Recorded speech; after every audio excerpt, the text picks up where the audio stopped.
him cook now. Let him cook. I said let him cook. But he was the chef up north. Yes, indeed. Yes, indeed. Yes, indeed. Let's have a conversation, family. Let's have a conversation. Young man, little rapper, Lil Woadie is now engaged to a full-grown woman, 26 years old. And my question is there someone to blame in this situation? Have we, as the Black American community, the Black community, failed this young boy? Let's have a conversation.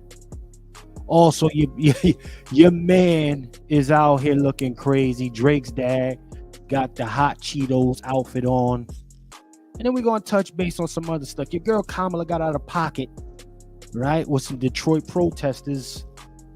You know, and everybody is clapping and booty clapping. Yeah, sis, you did that. So we're going to have the conversation, right? We're going to have a conversation, family. So keep it locked with your boy. I'm your host, Chef C. This is On the Next Podcast, brought to you by Bloodline Films, From the Soil, Black American docuseries where we travel all around the country, waking up the cultural cuisine, and of course, the Black American grassroots advocates in pursuit of reparative justice. And your meal today is always cooked up out of the community kitchen. This is Pat Talk number 35. Keep it locked with us, family. We'll be right back after this commercial. Keep it locked.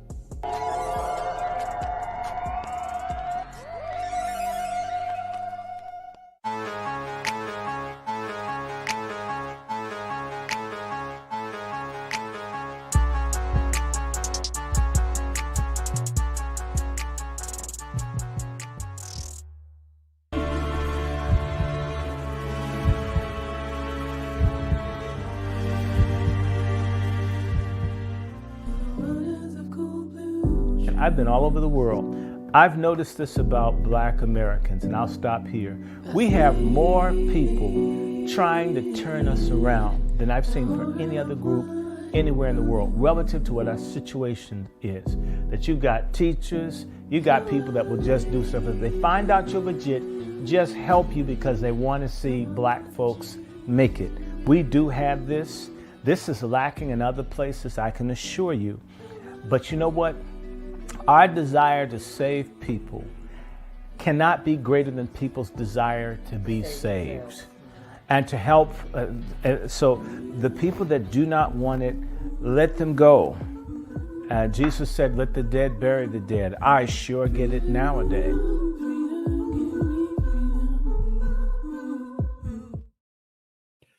Yes, indeed, family. Salute to everybody that's in here. You know, listen. Before we get into this thing, let's go through a couple commercials here. Again, as many of you know, and for the first timers, if you don't know, Patriarch Summit, ladies and gentlemen, we're a little less than 2 weeks away. So make sure y'all tapping in.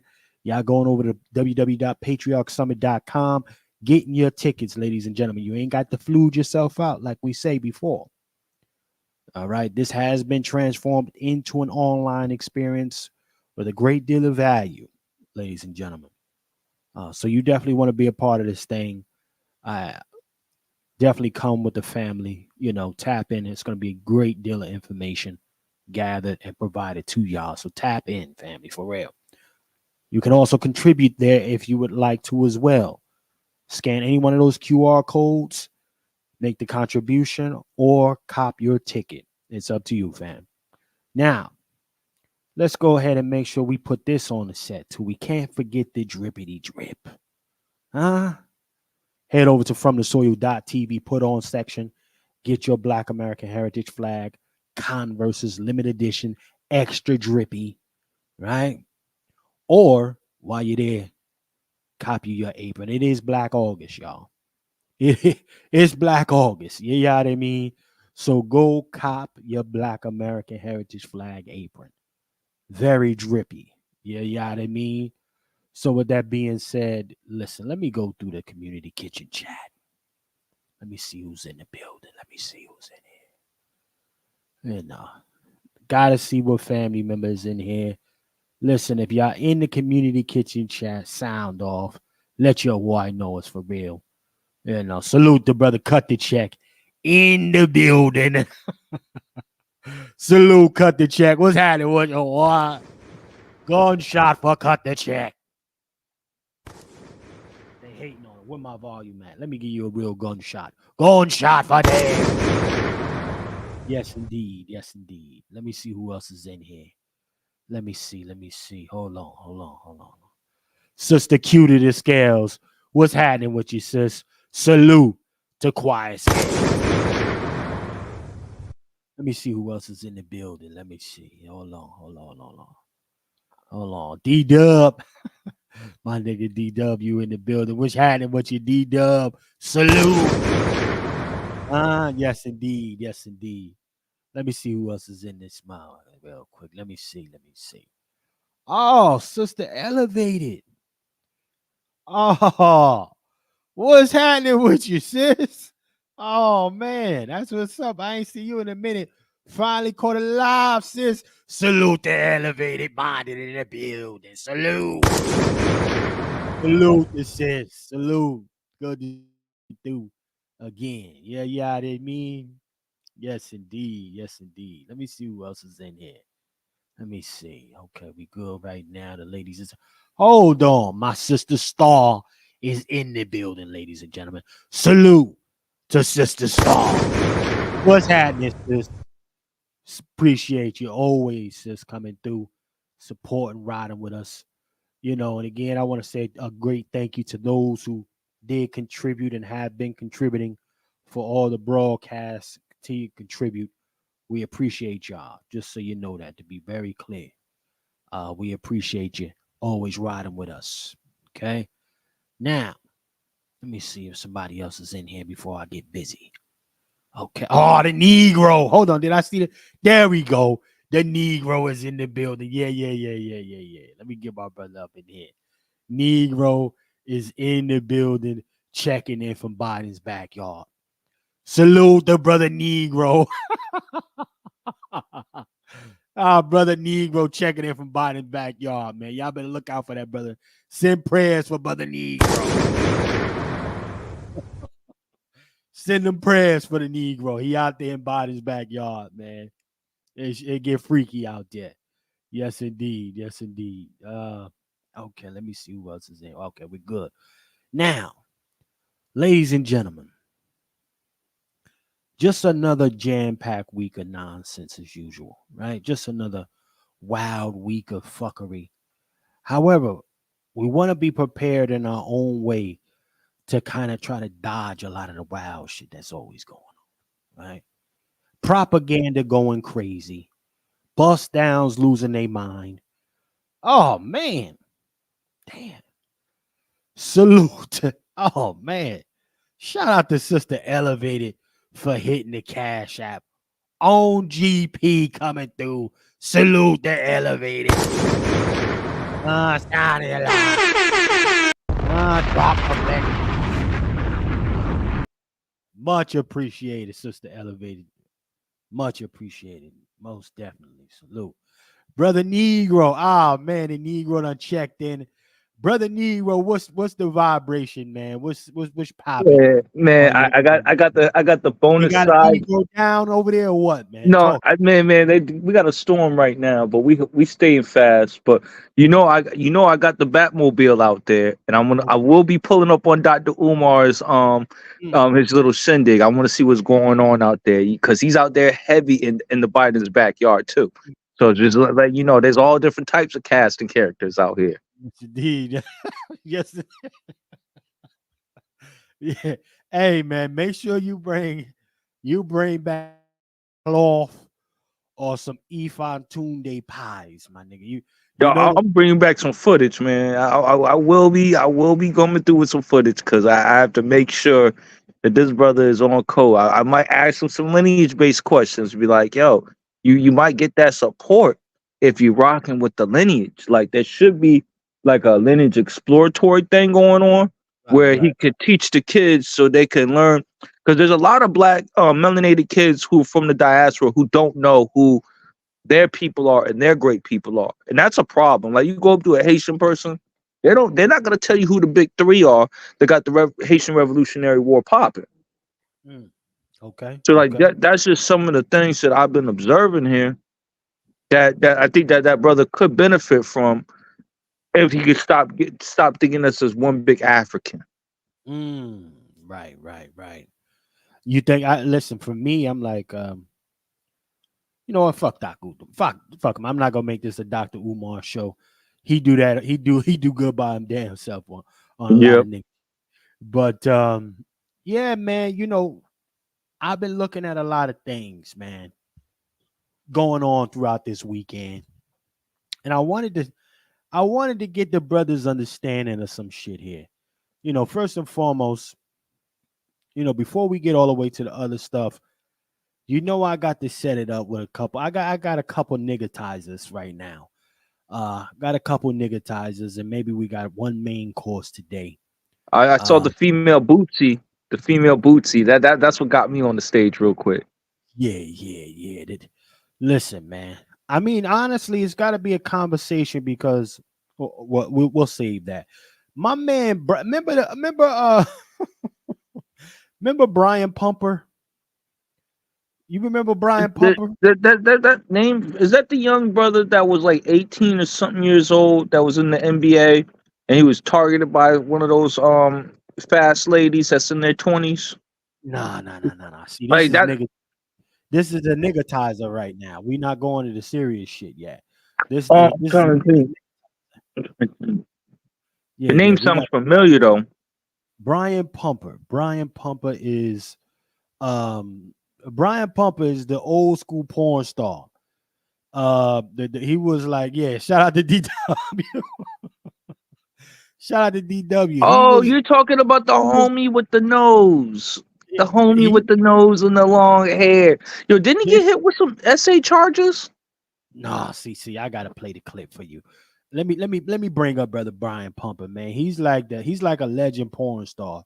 Yeah, I know you're talking about the white dude. No, or the black dude. No, the black dude. Oh, okay. I'm thinking of the white dude with the slick back hair. Wrong dude. See, you gotta hold on, man. You gotta hold on. This is Brian. Listen, Brian Pumper's a legend, man. Anybody know Brian Pumper? That's a legend. All right. And man, hide your girl then. Brian Pumper was one of the original niggas. The 50 Cent, yeah. Shout out to the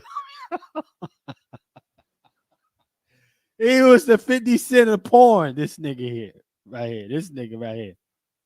And he had the whack ass.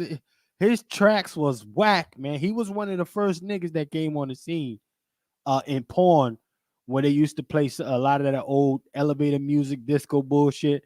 He was one of the first cats that tried to come out with music in the porn joint. Oh, him and that nigga Little D too. That Little D dude. He be rapping and yeah, but Brian Pumper, we talking about Brian Pumper. He like Brian Pumper was like late 90s, 2000s. He came through, you know, and let's check it out though. He had the little music or whatever. He would, you know, this nigga right here, peep it. If y'all see I held my composure, I didn't wild out, I didn't start swinging, I didn't start doing none of that, right? Listen, yeah, I'm mature. A lot of people, they lack discipline. There's a lot of niggas caught up in a jam that they can't get out of because they was moving reckless. It's okay, y'all crack the egg. This nigga Brian Pumper, man, he always thought he was the first light-skinned nigga. Hey yo.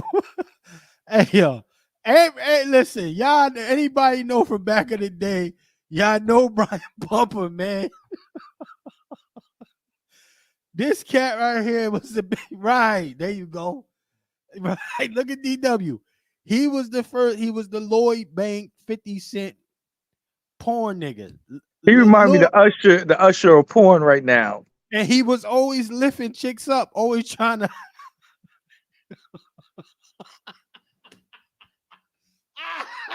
Look at DW, yo. He was trash. Brian Pumper was trash, yo. But he was like one of the first muscular cats. and he was always lifting females up, always trying to lift females up, and he mad That short. remind me that masseuse guy that's out there getting his rub on these women, picking them up and all that crazy Yeah, stuff. listen, I'm trying to. He was mad short. He always had the do rags on or the fitted cap, right? And he was always trying to lift chicks up, but he was weak. He was not laying no wood. Short jabber type of cat, yo. But he was muscular, so he got in a lot of flicks back in the day. But then they, some cats call him slipping out in the streets, and hit him with some eggs or whatever just now. That's why I'm bringing this up, because they caught him egging, but now he over here, because he was the cat. He started this egging shit. He was egging.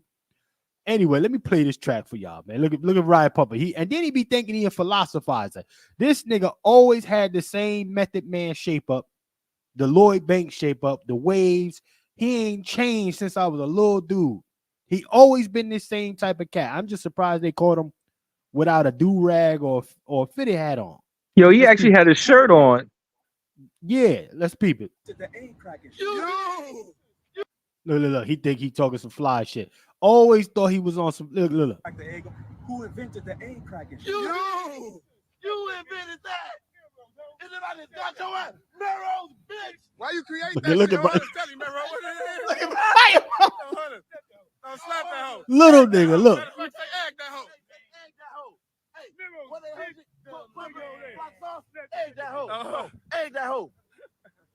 Look, you keep on pain. At least I kept my composure. I ain't gonna cap Brian. We really know how to fight. I do boxing and all that. So if you wouldn't have kept your composure, it would have been yolk and blood all over. You hear me? But I fuck with you, black man. Oh, hunters, we entertainers too. On blood. You hear me? On blood. Look. At the end of the day, Brian Pumper. He's a legend, though. I gotta say this. We gotta keep it 100. Brian Pumper is a legend. The nigga is a legend in the game.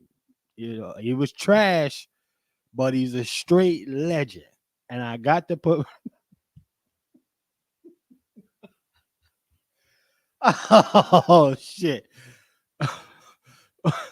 That nigga's a legend, man. You know what I mean? Listen. Man, they hit him with that line. He was the man, homie. What happened to you? That's how it looks right now, man. That's how it looks. Hey, listen. Family saying in the chat, nigga look like extra. He look like an extra on Grand Theft Auto. Or he like the suspect character from Def Jam Vendetta. Sister Elevator said he got a nice fade. I'll give him that. Well, Brian, listen, Brian Pumper got bodies. He got bodies. He done caught a few. He been in the game for a very long time. Trash, again, a light-skinned nigga. Bulky. He ain't got no legs. He got no legs. But again, he was one of the first muscular cats. Like, as they slowly transition into the industry, as far as bringing in muscular cats, he was one of the first ones to do it. And then the rapping, the little bullshit rap that they try to introduce to, he was one of the first cats. He did like maybe 2 tracks. Them shits was garbage, and the rest he had beats on his on his sex scene. He was always short. Most of the chicks was taller than him, so he was one of them cat. He was trying to be like a Vin Rames and Baby Boy, so he would always try to lift shorties up. Right? He would always try to lift shorties.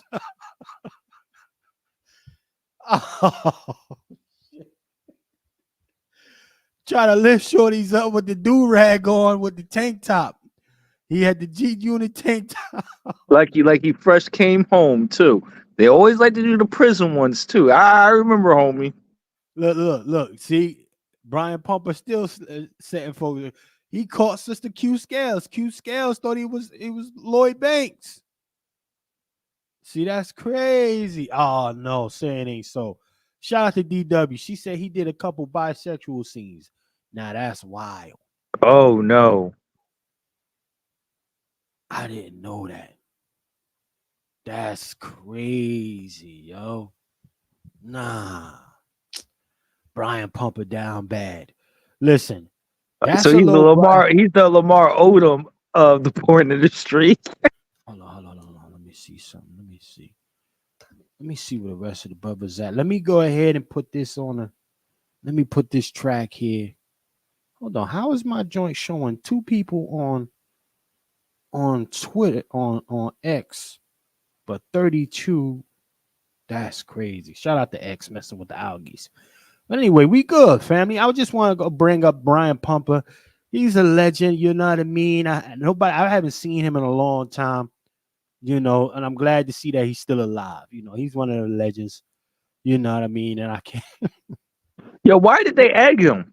Was he sleeping with somebody girl or something? Well, you didn't hear the skit, man. I mean, listen, you gotta understand. Brian Pumper was the original. He used to do that shit back in the day. He was, you know, the cat that tried to do the eggs. Let me put some respect on Brian Pumper real quick, just on GP. Because they was moving reckless. It's okay, y'all cracked the egg. Hold on. Let me turn the volume up. That's probably why. Let me do this. Bang. Let me do this. Yeah. I'm mature. A lot of people, they lack discipline. There's a lot of niggas caught up in a jam that they can't get out of because they was moving reckless. It's okay, y'all cracked the egg. Who invented the egg cracking? You invented that. And then I just got your ass. Narrows, bitch. He's a weird nigga. Look at Oh man, we got the grandpa veteran. We got the grandpa veteran for God know what war. God bless his soul, man. This is why we need reparations, family. Because he looking out right now. We gotta look out for the elders right now. That's crazy. Yo, Brian Pumper's a legend, man. I just listen. I'm still gonna get. He's a legend in the game, man. Y'all gotta respect Brian Pumper. But ladies and gentlemen, let me bring something else up for y'all, man. I got something that I want y'all. We'll be right back in a second, family. I want y'all to check something out. We'll be right back. We have to begin to groom leadership, and we also have to get rid of old school, old black folk who don't want anyone else. The boomer generation can't die off fast enough for me, a lot of them, because they haven't let the X generation take root. The struggle will now be bastardized. On August 24th, 2024, we are launching the Patriot Summit. You must be there. We are going to save ourselves, our manhood, our womanhood, our children, our community. We need the few that will do. Why not you? We want a few good men and a few good women to join forces. It's the Patriarch Summit. Check our GoFundMe link. Thank you.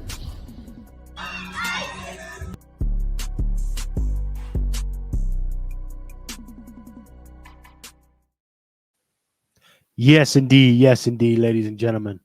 We are back. I want to bring something. For y'all to check out. Now, how many of y'all in here on sororities? Because I ain't never been on no frat joint. Nigga tried to get me to be a Phi Beta Sigma, a Alpha, and an Omega. Right? But again, as I get older, ladies and gentlemen, I'm learning that a lot of folks still really desperately want to be a part of something, right? So with that being said, let me bring this shit up. Y'all ever pay attention?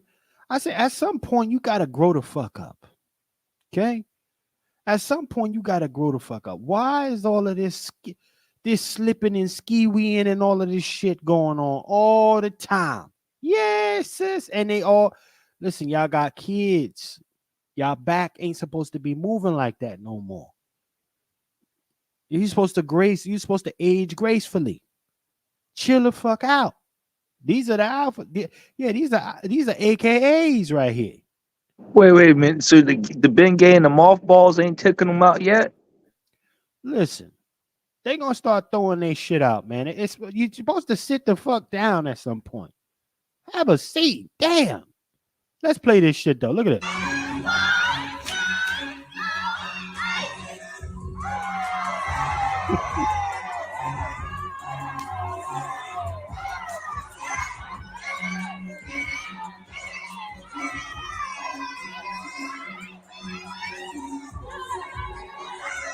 Yo, this is like a church. This is an old school church right now.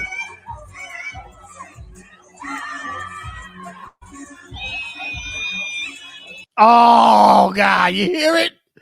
You hear the banshee? The banshee Oh yell. my god! And they took off their high heels. You know it's bad when they took off the high heels, family.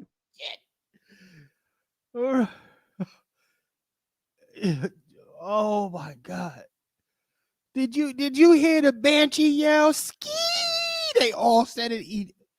Oh, that shit is scary, man. Let me rewind the banshee so y'all can hear the banshee John. They all did it at the same time. People. Oh shit! Yo, Shorty looking real sturdy over there. Yo, Oh, that's a crazy ass. No, man. oh man, No. Al Sharpton, we getting on one of your sorority members now. Coke, Coach man. Sharpton. Coke, Hey, you got to get a hold of these chicks, man. Don't be having them out here doing all of these sounds and scaring people off. Salute the Coke in the building. hey, man, yeah, Coach Sharpton Esquire, no mistake for my twin brother Al.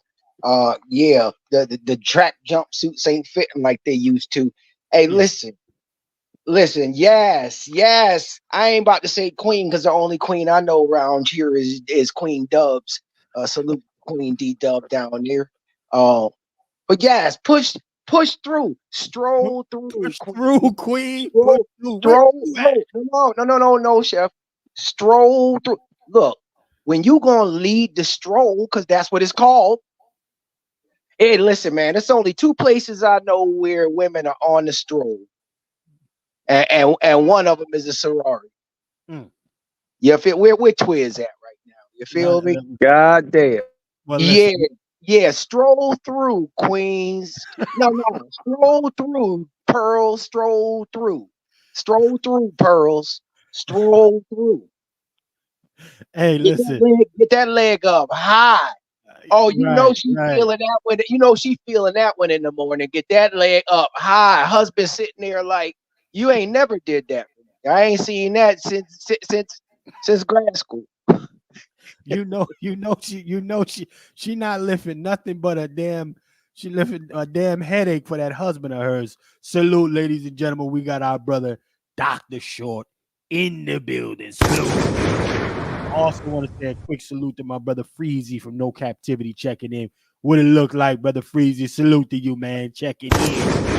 Make sure y'all go check out brother Freezy on YouTube, ladies and gentlemen. Freezy from No Captivity. Brother Dr. Short, you got the floor, sir. Yes, indeed. Yes, Oh indeed. my. This gay broad reminds me of the old school Christmas toy that we used to have called Hungry Hippos. And you would put these marbles in, and you there would be two hippopotamuses, and the hippopotamuses thing was to try to eat up the marbles, and whichever one got the most, gorged the most marbles won. Mm. Now, that woman's kind of person that's at a high risk for toxic shock. She's so big, she probably needs the tampon. Probably needs to put an RFID chip on it to make certain she can find it with so much space. You know, um, I'm sorry, just people. I want to shout out to everybody there. Brother Robin and Brother Lone Wolf and Brother Freezy and Brother Twizzle on the West Coast holding up, standing on that great Oaktown resistance struggle. And I just want to say hi to everybody again. It's so good to be back in you guys' presence. I'm not even streaming from my platform. I actually did a radio show today, talked about the Boule and Kamala Harris, and it was fun, and it was on white radio. So I'll send you the link, Chef C. Indeed. But I want to tell everybody, and let me just say this. Uh, First of all, I want to say Chef C is one of the greatest people to work with, and so is Brother Lone Wolf and Brother Robin. Uh, it's no secret. I'm going to put it out here. We're doing this. We're doing this Patriarch Summit on the 24th of this month. That's just a few days ahead, and we need people to go to patriarchsummit.com and register, sign up, and share it with everybody because we need that to pull a crowd. And it's the beginning. You know, the scriptures say, despise not the day of humble beginnings. So we're humbly trying to grab and bring people together. You know, I have conversations with Black men all over the country, and everybody recognizes a hunger for brotherhood and solidarity, but there has to be a willingness to both financially support it, be there for it in terms of a physical presence, a financial presence, an emotional presence. We need to come together. If you're looking at the riots in England where individual Black men are being mobbed by white mobs, white folk are just attacked, beaten, half killing people who are by themselves, we can't afford to continue to be addicted to the narcotic of individualism. I need Chef C. I need Brother Rahman. You know, I needed to get something to one of Donald Trump's assistants. And Brother Rahman did the research. Thank you, Brother Rahman. And I'm going to let somebody know to look him up when you want research. He's great. Yeah, he's a monster. And I'm going to just be very direct with y'all. I have 2 cancers. I don't know how serious one of them is. I've got lymphoma, so y'all have no idea. I had no idea, you know. But you know what? I'm in my bed. I just took these antibiotics that make me incredibly tired and weak, and I've got to take it all the way into September. If y'all don't believe there's a devil, we plan to do this thing in August, and I have to take an antibiotic that wears me out all the way till in the first week of September. And nobody but Chef C and Brother Lone Wolf and the others have literally been holding me up like broke ass Moses with Joshua holding his hands up, trying to keep the sun in place. But you know what? I'm going to beat the cancers. Okay. In fact, I just can't accept an infirmity being an excuse that we can't take a stand, that I can't do something. And so I'm dead ass serious that I need to see some solidarity. A lot of people have no idea what it means to be a community or a collective of brothers and sisters. If we don't, I don't know who's going to do it. Most people want a personality cult, whether it's Yahweh Ben Yahweh, Nature Boy, Malachi York, Polite, and we can go on and on. That's not what we're trying to push. But you know what's interesting? Our people pour money on bullshit.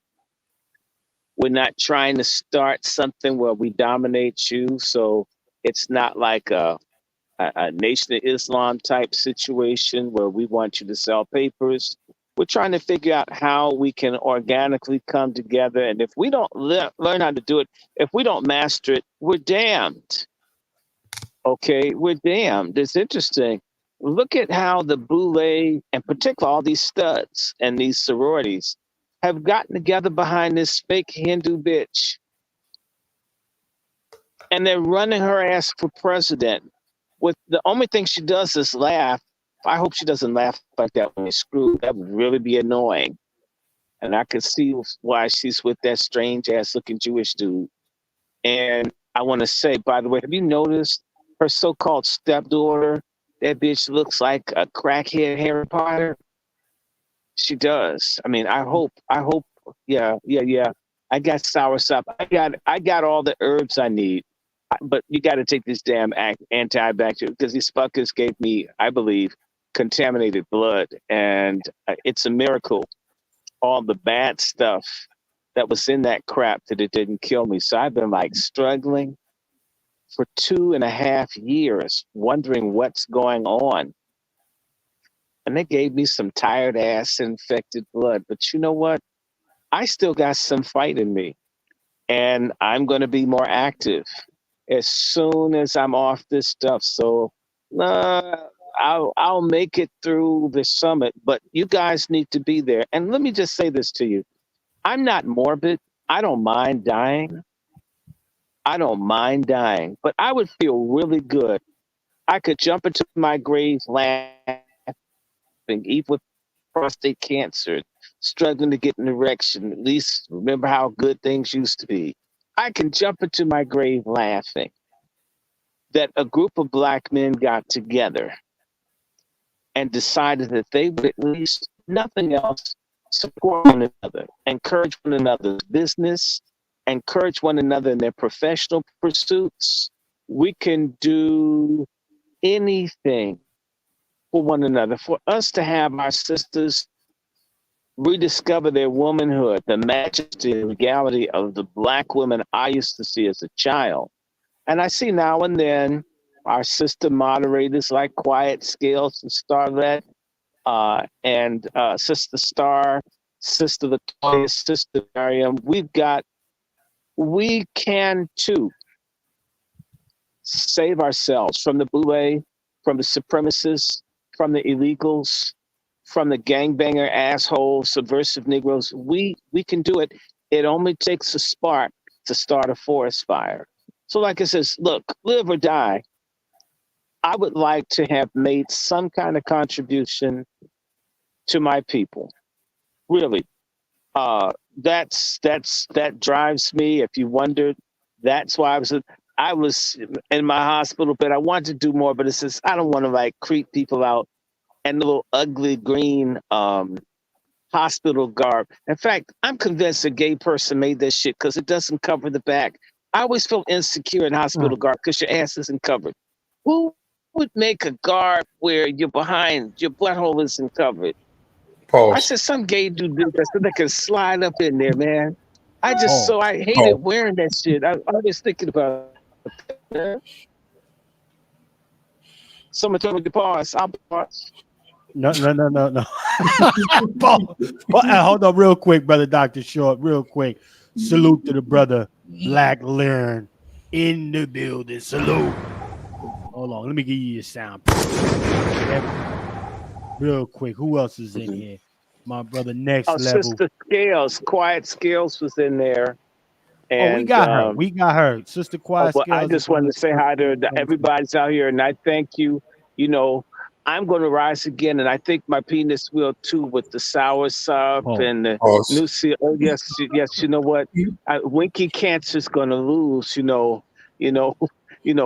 I could just see my genitalia saying, "I am a man." Heavy.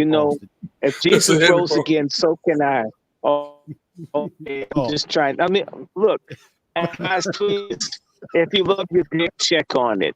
You never know that prostatitis stuff will hit it, and all of a sudden you can't pee, or you're pissing on yourself in the middle of the night, or when you really need your penis to get and not when you're watching some stupid porn that you should be looking at, but when you're really supposed to do some duty, and your Jimmy gives out on your conks out, it goes.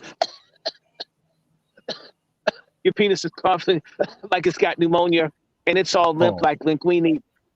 Don't wait for that. We need to take prostate health seriously, not because we're predisposed, but they're forever chemicals in our drinking water and other things that jack up our prostate that they're not talking about. I'm convinced that the fluoride that they put in the water attacks Black men's genitalia, and this is the reason why they won't take it out. This is the reason that no matter how deadly fluoride is, it does bother your kidneys. So wouldn't it bother your prostate? So the fluoride that's in the water that they told you is for your teeth, which is a damn lie.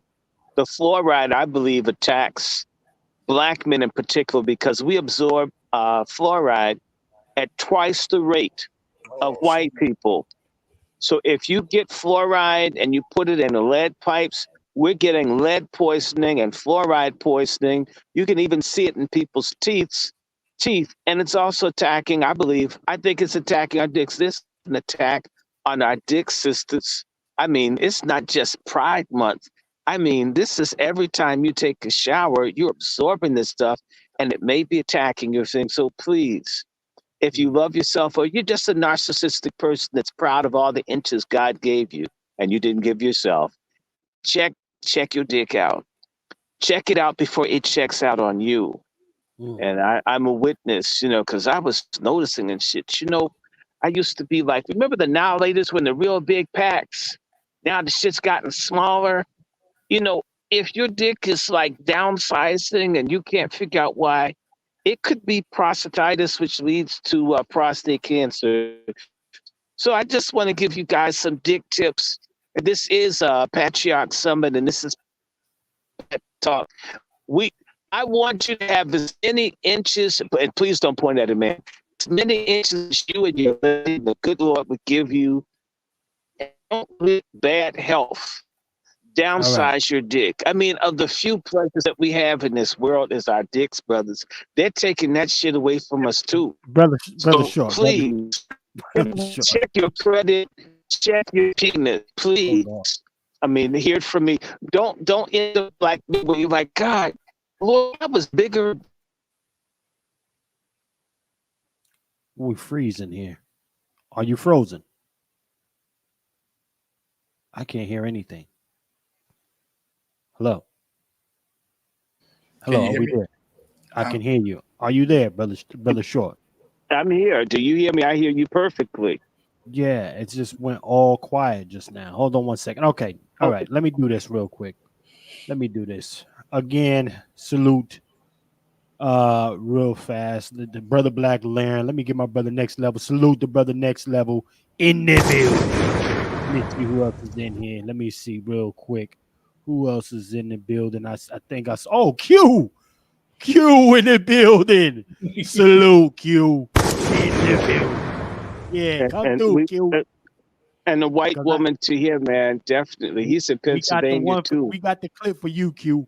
We got the one for you right now. We got the Q. We got the clip lined up. Who else came through? I think I saw. And who's got the pay toilet sex queen Al Sharpton image up there?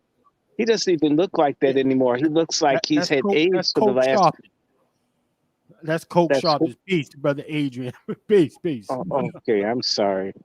I mean, yeah, we got brother Coke. We got brother Coke Sharpton in the building. I heard he was like getting tagged in the booty by James Brown when he looked like that. Now I feel good. So that I would. So good. It's so good. I boinked you. Hey, brother Coke, when you gonna report to Biden's backyard? We need your presence, sir. We need your presence. I gotta find my twin brother Al. He keep finagling and slipping and sliding all that weight he lost, man. I'm trying to get to him. Come back to the perm, man. Come back to the perm. Well, man, hold just on. give him a couple of chickens. Well, gentlemen, I just want to be clear. We letting the sister push through here. Let her do what she gonna do right now for y'all, just so we understand we up to speed, ladies and gentlemen. Yeah. Push through. Yes, queen.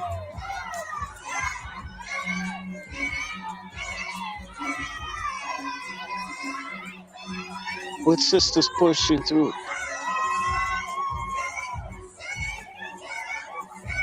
Oh, she backing it up.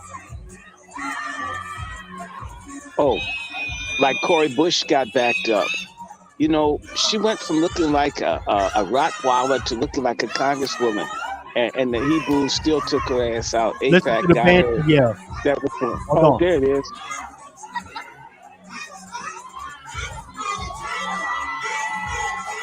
Listen to the banter, yeah. Here it comes.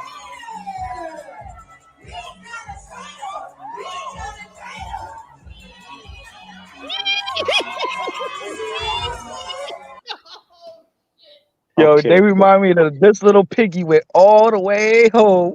Look at this shorty with the green and they do so much. They do too. They try so hard. Oh, these are the. Listen, at the end of the day, these right. Look at Sister DW. Sister DW said they look musty, all of them. Oh Lord. Oh Lord. Well, you know, she, God have mercy. I'm just looking at this lady, and I'm thinking to myself, that she must have had reinforced concrete in her girdle, because otherwise the flap would have been flying around. And I'm just saying that would have knocked her down. So I'm glad she had that. But Sister Quiet Scale said, I mean, it's "Damn, just those really butter biscuits." with the biscuits. Yeah, you know what? I'm gonna tell you something. If body shaming is wrong, I don't want to be right. What's wrong with being a proportionate size? Oh, shit. You know, when I was in the hospital, because I'm not so like grossly overweight, I was able to move around and do stuff. It's just unhealthy. I'm gonna tell you, when I was in rehab 2 years ago, they had the people with really fucked up insurance. There was this room, and it was a whole bunch of black women that were amputees who had been morbidly overweight. And while everybody runs around telling you, you know, big bone, as I told one person, she says, I'm big bone. I says, bitch, you're not big bone. A dinosaur is big bone. You're fat. All of these sisters had their legs, they're double amputees because they had been fat and arrogant and hard-headed, ate whatever they wanted to eat, and nobody could say anything to them, especially no man, because they don't like listening to anyone. And you go through life like that, and you can get through when you're younger. But once you get older, all of a sudden, and these racist doctors are quick to cut your feet off, cut your legs off, cut you off at the knees. They don't care. On one hand, they promote obesity and promote bad health and promote all these sisters going and shooting it out with people over curly fries at fast food places. But their health is being destroyed. They don't know how to cook. They don't put decent food on the table.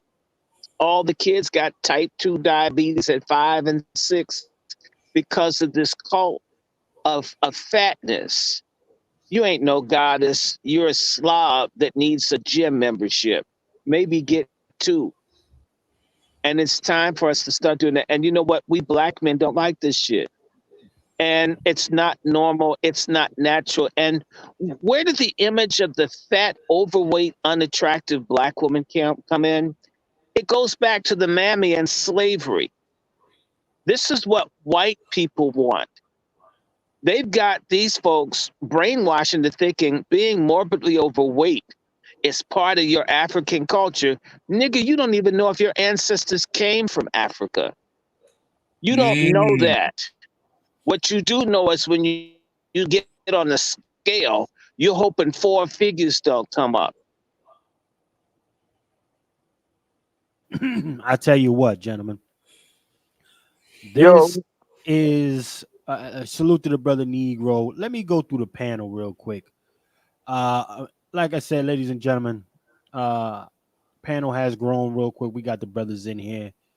And of course, I forgot one important thing, ladies and gentlemen. The wolf is in the building.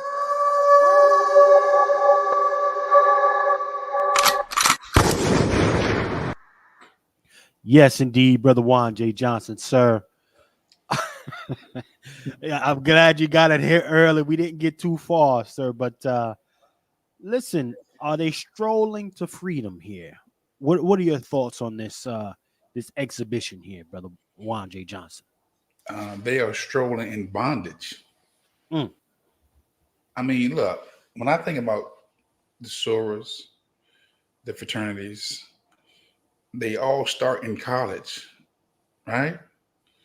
But everything has an expiration date. When do we go from I pledged, I crossed the sands, I put in my dues, and now it's time for me to deal with reality. They literally, it's almost like they're in a time machine. They you know, it's like when I spoke as a child, I acted as a child, I did childish things, but when I became a man, I put that away. This is childish behavior. That part. If you keep it 100, what have the sorors and the frats did for the progression of Black exceptional people? We're exceptional because we're just like that. Huh? AIDS. You said AIDS? AIDS. The shots, the And COVID-19 shots. degeneracy. Oh, yeah. This is the reason that we're so stupid. There are 2.5 million dumb fuck people like these folks. Let me say this to everybody. Forgive me, Brother Lone Wolf. Black people, I was on the phone with Brother Larry Pinckney that you're going to have to talk to, Chef C. I can't wait. Black people were making a little bit of progress all the way up until the late 70s.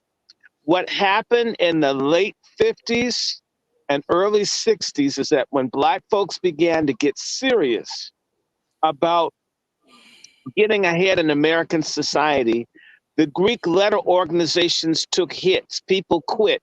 People stopped being involved with them because they were full of shit. In order for the Greek letter people to be relevant, they started getting involved in the Black movement because they couldn't get recruits. As long as we had a strong effort for Black people to get some kind of freedom or inclusion, the Greek letter organizations were marginal. At the very point where Black people began to fall off the wagon, late 70s, early 80s, the Greeks have come back. It's very clear. When the Greeks are strong, Black people's consciousness and we as a collective are weak, disorganized, infantile, diseased, and going down. You can go online and do a Google search. Wherever you have HBCUs, you have high rates of venereal disease. Anybody that's been on a campus, if you were halfway active, your enemies were the Greek letter people. If you wanted to do a rally or do something on Black history, they would have parties with sex and booze, and you couldn't compete with them. And they had more people, and they had a budget. They had people in the system that worked. And so the Black standing people, the people like Rollin, who's completely alienated as a student, and I went through that. All the people that are for real are ambushed and overrun by these fuckers. I despise them, and I say it openly. I know what it's like. You try to do anything, try to raise an awareness, and those people are there, blocking, doing dumb shit, raping people, drugs, all this confusion. People not doing well academically. Now, you might get now and then a chapter, a really committed person who tried to do good, but you know what? Where are these bastards when it comes to reparations, mass incarceration? You name one major thing afflicting Black people that these goddamn people and the Greek letter, divine swine, boule assholes that they fought as a collective. Don't tell me about a Martin Luther King who got kicked out of Alpha Phi Alpha for being a jailbird. These people are liars, they're frauds, they're grifters, they're backstabbers. They're the reason we can't move. They're the enemy from within. They're the disease at the head of the fish that's rotten. And I say that to people's faces that are Greek. I don't want to be friends to you. You guys are part of the problem. Why aren't they teaching those hoes about Depo-Provera?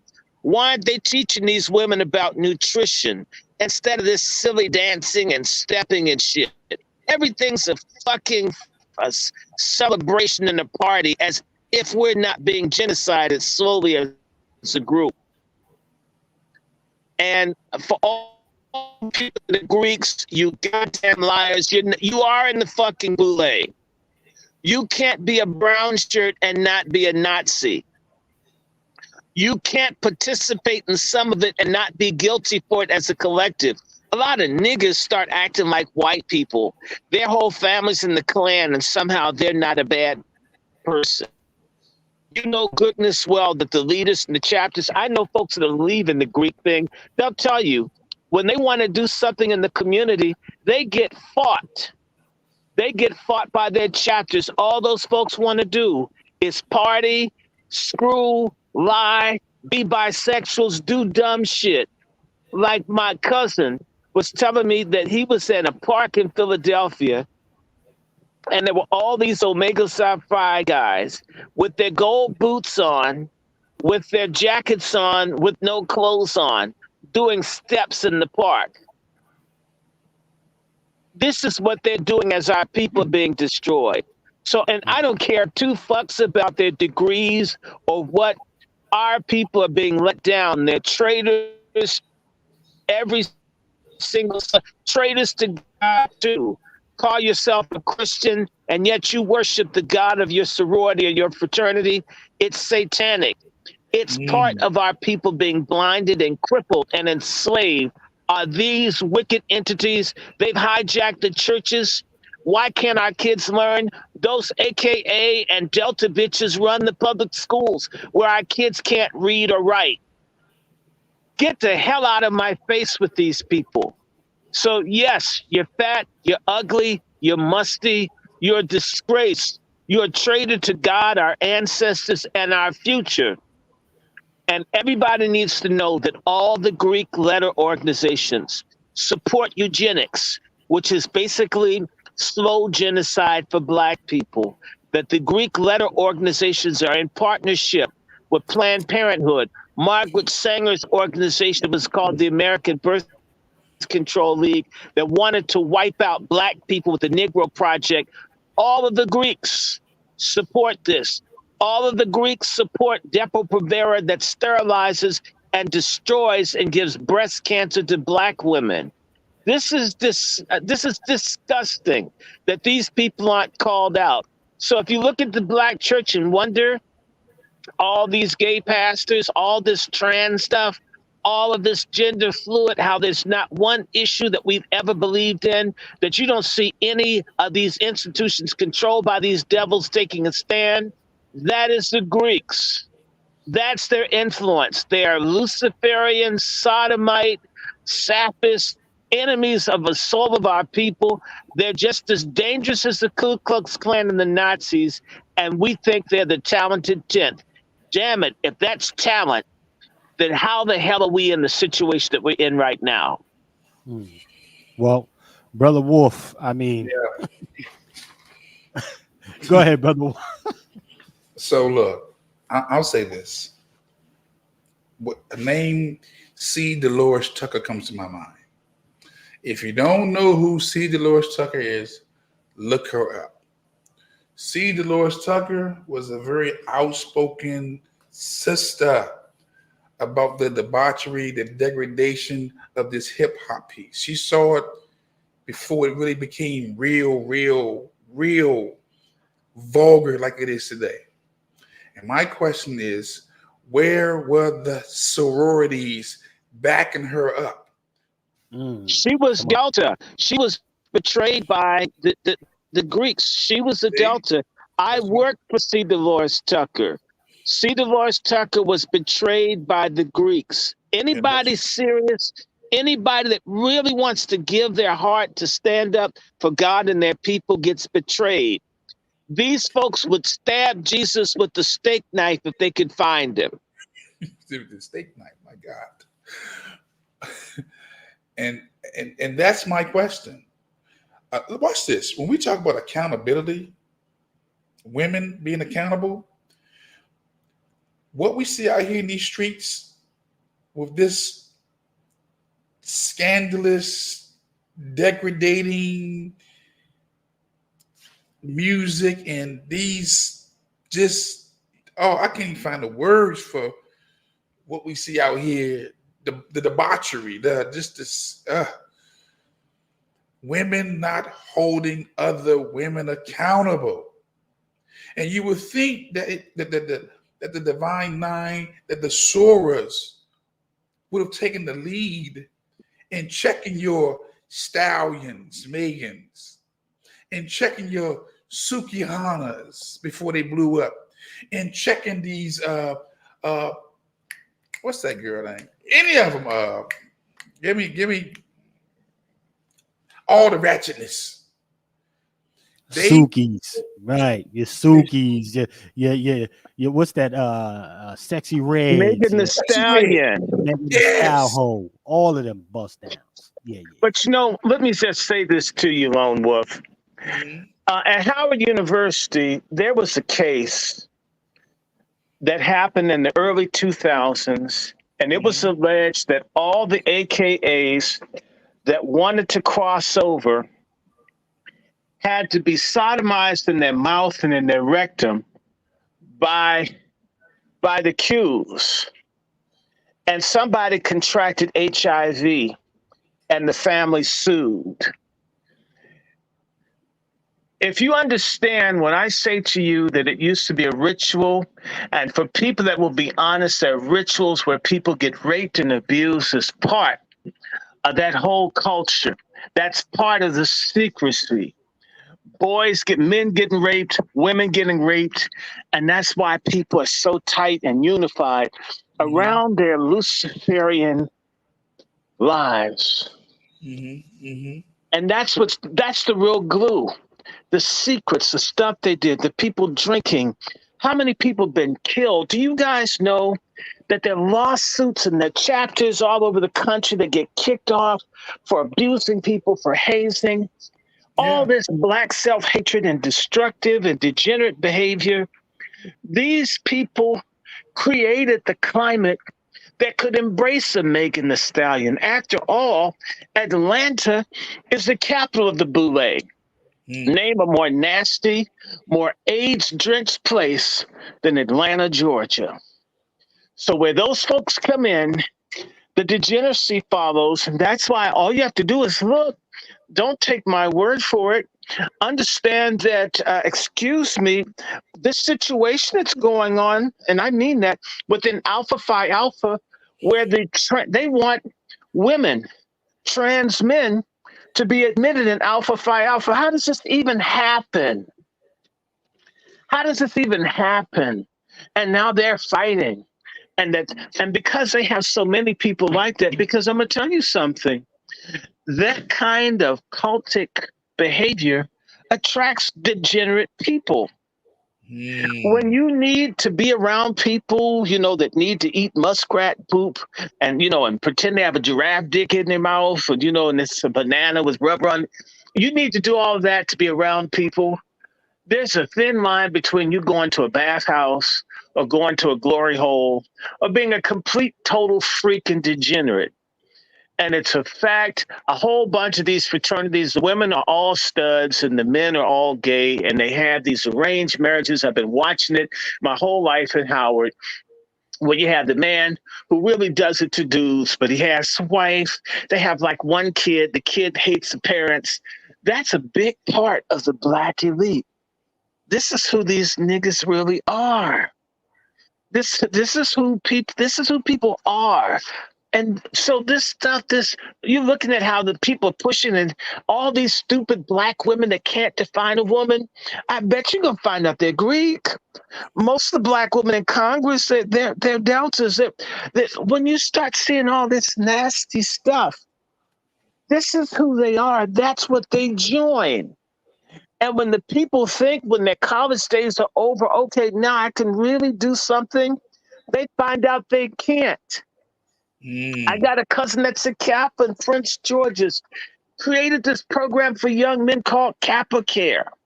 And it was a good program. He had to beg and plead with his brothers, please do something for young. They don't want to do it. They want to have their white parties where they all wear white. These people never grow up. They never mature. They never want to share. They're selfish, narcissists, self-hating folks who basically serve as white people's gatekeepers to prevent Chef C and Ramen and all these other people from breaking through. This is who they are. And when you confront these devils and tell them, they start saying, well, we all know. Like, no, you're leadership. If Hitler's your leader, you're a Nazi. If you're following degenerate, self-hating people that are pushing alcoholism, drug abuse, and degeneracy, then you're one of them. You can't be 50-50. You're either one thing or the other. This is one of the reasons that black people cannot move ahead. It's because we think we can have it both ways. I could be for white supremacy and for black freedom. You're going to have to choose. What's that group, the Impressions? Which one would you choose, my brother, if you had a choice, my brother? Which color would you choose? Which cause will you choose? Will you choose freedom or black slow genocide through degeneracy, through abortion, through hedonism. And these people decided our destruction, as long as they live good, as long as they're on the first deck of the Titanic and we drown on the bottom, they don't care. This is deliberate. They know what they're doing. And that's why when people like me come around, they disappear, they get mad, or they plot against you, because they know, let's be honest, only 2 or 3% of the public reads. That means only 2% of people are really doing any thinking in any given population. Their goal is to be almost 100% of the black folks that go through school and everything else. And either you get forced in or you get cowed by them, you marry one of them. That means that 1% of us has to try to figure out how to help the 98% of the dumb fuck black people who don't get it. And we're fighting against the 1% of these devils who are trying to kill us, or the suicidal. And that's what's really going on. And that's why we're having this discussion, because I know a lot of platforms are not going to call them out, not going to be dogmatic like we are in their faces. And look, again, I'm a results guy. I believe in let's do it, let's execute, let's plan, let's implement, let's do it. And let's come back to the drawing table and see if it worked or if it's not working. And I can say with clarity that if you were part of the Divine Nine and you can honestly look at our situation in the black community for the last 60 years, correction, let's say 1920 to 2020, and you ask the question, are we better than we were before 1920 than we are right now? You have to say no. Even with the invention and the births of the Divine Nine. Now, I may not call them out like Dr. Short, but I look at, are we better as a people, not as your individual Divine Nine organization or your SORA or your frat? Are we better collectively as a people? And we're not. And then to see you go all in for a person who don't even identify with you, who don't even like you, who cosplay with intention. But you want us to give our black exceptional American collateral to them. Collateral. Fact. Can't do it. And then you're going to try to make us look like we're wrong because you've been quiet for well, you came out of hiding during the pandemic. We give you that. But you came out of hiding just to get folks to take the shot. Okay? If we're going to keep it right. So if they're being called out, a lot of people don't realize this. Good intentions don't mean you won't get resistance. Okay? And we do things all the time, but we never anticipate resistance. And they thought by them coming out and coming together with their 50,000 on a phone call, raising 1.5 million, that's more about $15-30 a person. And they didn't expect the resistance from the streets. No. The hood. And now they sit there, attack dogs, and call the streets illiterate, stupid,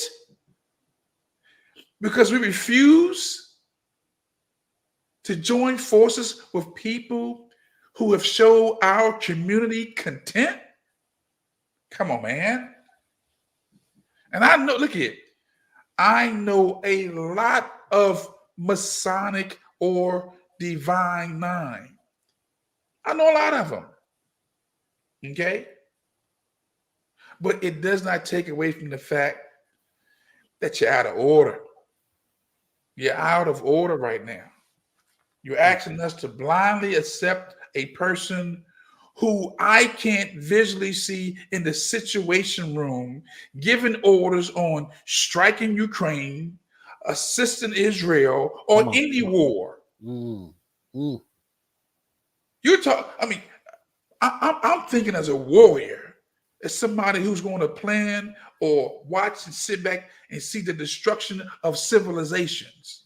We talking about bombs and nukes and battleships and cruisers and airplanes and infantry.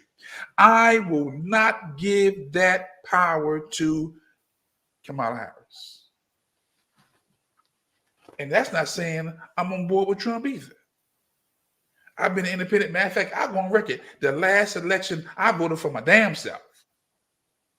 Because I figured I could do a better job than both of them. You just don't know me. As a matter of fact, what that said, go to Longwood Farms Training, go to my channel real quick, subscribe, and then come back here. You understand? You understand? Go to my channel, Longwood Farms, subscribe right now, then come right back here. I need those numbers up. Don't forget to like, share, donate. You understand me? Shout out to our brother Juan J. John. Listen, we got a couple family members just checked into the kitchen. Salute to our brother Twiz and salute to Sister Black Rose just checking into the community kitchen. It's going down, ladies and gentlemen. Brother Salute Chef, to everybody that's in the building. Brother Chef, you got that cook up that I got in the back channel? Oh yeah. Okay. Yeah, let me bring the D9 stuff you sent me. This is a lot. Wow, this is a lot. Okay. Chef, let me ask you. Did I send you that article on the 8-year-old girl that shot the pedophile at the school in Detroit and killed him? No, send it to me now. I'll load it up. Oh yeah, I'm gonna send that to you. Oh, praise God. It's a lot going on, but salute to Twitch. Let me go through a few of the people that done checked in now. The panel is live and in full effect right now. It's a full house in here. Let me go to Twiz. What it look like, man? What it look like? Sunny skies over there in the West Coast, man. What it talking about? What? Yes, indeed. What's up with the gentleman? How everybody doing, man? First and foremost, Dr. Short. How you feeling, young man? How you doing, man? I'm white, and you? Hey, if I complain, nobody will listen. So, hey, that's why I'm putting you out first. You know what I'm saying?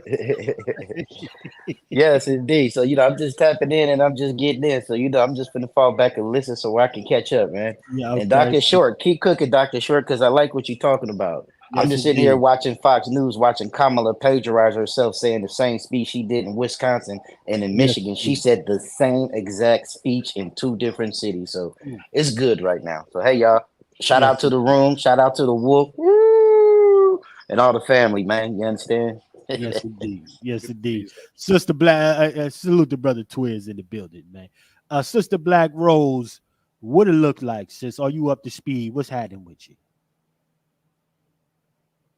Sister Black Rose, are you there, sis? Okay, she might be on a froze time. Let me go to my brother Negro. Matter of fact, let me go to Coke. Brother Coke. Let's go to Coke Sharpton real quick. Brother Coke, man, listen. They said you was out there sliding with them AKAs, and that was some of the steps that you taught them, sir. So I don't know what say you, brother Coke? Are you teaching this AKA stroll? Is that your stroll, sir? No, see, look, you can't trust these soiree. You can't trust these soiree grooves. You can't trust these soiree grooves. I ain't even gonna call them Negroes. I don't know if they even are. You understand? I'm trying to figure out what happened between when the HBCUs are starting to come about, and a lot of folks don't know. A lot of them started off generally as seminary schools. Salute to Brother Juan. They started off at seminary schools. You go there, go to school, and you got to go to school to become a pastor. Now, you feel me? Really interesting times. While what the dominant society was doing, they setting up schooling that has to do with agriculture. So, like a lot of the colleges started off with the agriculture. They basically tried to get them pink toes to learn how to plant stuff for free, and they still couldn't bear that heat out there in that sun. So a lot of schools today, they based off of agriculture, but they're not agricultural schools. A lot of HBCUs are based off of seminary schools. Shout out to Howard. But they're not seminary schools today. So between that time of around the Civil War till maybe the turn of the century, how did it go from teaching someone to preach to teaching someone to ski weed? And if I had to point the finger, I had to point at them Alpha Phi Alphas, Incorporated, 1905, and them AKAs, 1907. A couple of years later, and they're the ones that started with all the Sphinx and Africa stuff and everything, and all pan Hellenic. But what's interesting about it is they're not even part of the group. How you gonna be boule and lock out your own people? And the only reason why you even exist is because they wouldn't let you in the Pan Hellenic committee. Now, that's the funny thing. You got the PHC, and then you got the it's like PHNC. And it's just, they're both the Pan-Hellenic organizations, but one is Pan-Hellenic, and that's the one for you niggas over. Y'all in the Pan-Hellenic. You make the D9, but you will not be allowed to get up in here to this upper echelon of this Greek Pan god. You feel me? And then the Pan god's still panning on both sides of it, and they got to create their own D9. And the thing that I don't like is they start off with the word Negro. Alpha Phi Alpha started off with Negro. It was for Negro men. And then around the night, 30 years later, they start chopping off the Negro. And then it becomes for all men. There's that Pan god. There's that fluting.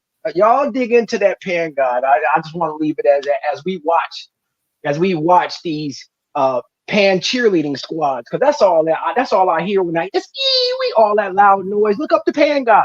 Pan god did all that stuff. Random sounds in the forest, hazings. You understand me? Rolling around with a few flute. Always got to have music. That's the way that you indoctrinate people's brains. And the Pan gods for all, but they still never let these boule up in the main Pan Hellenic group. It's almost like how somebody mentioned the Masons before. With the print, that's a whole nother story. That's another podcast.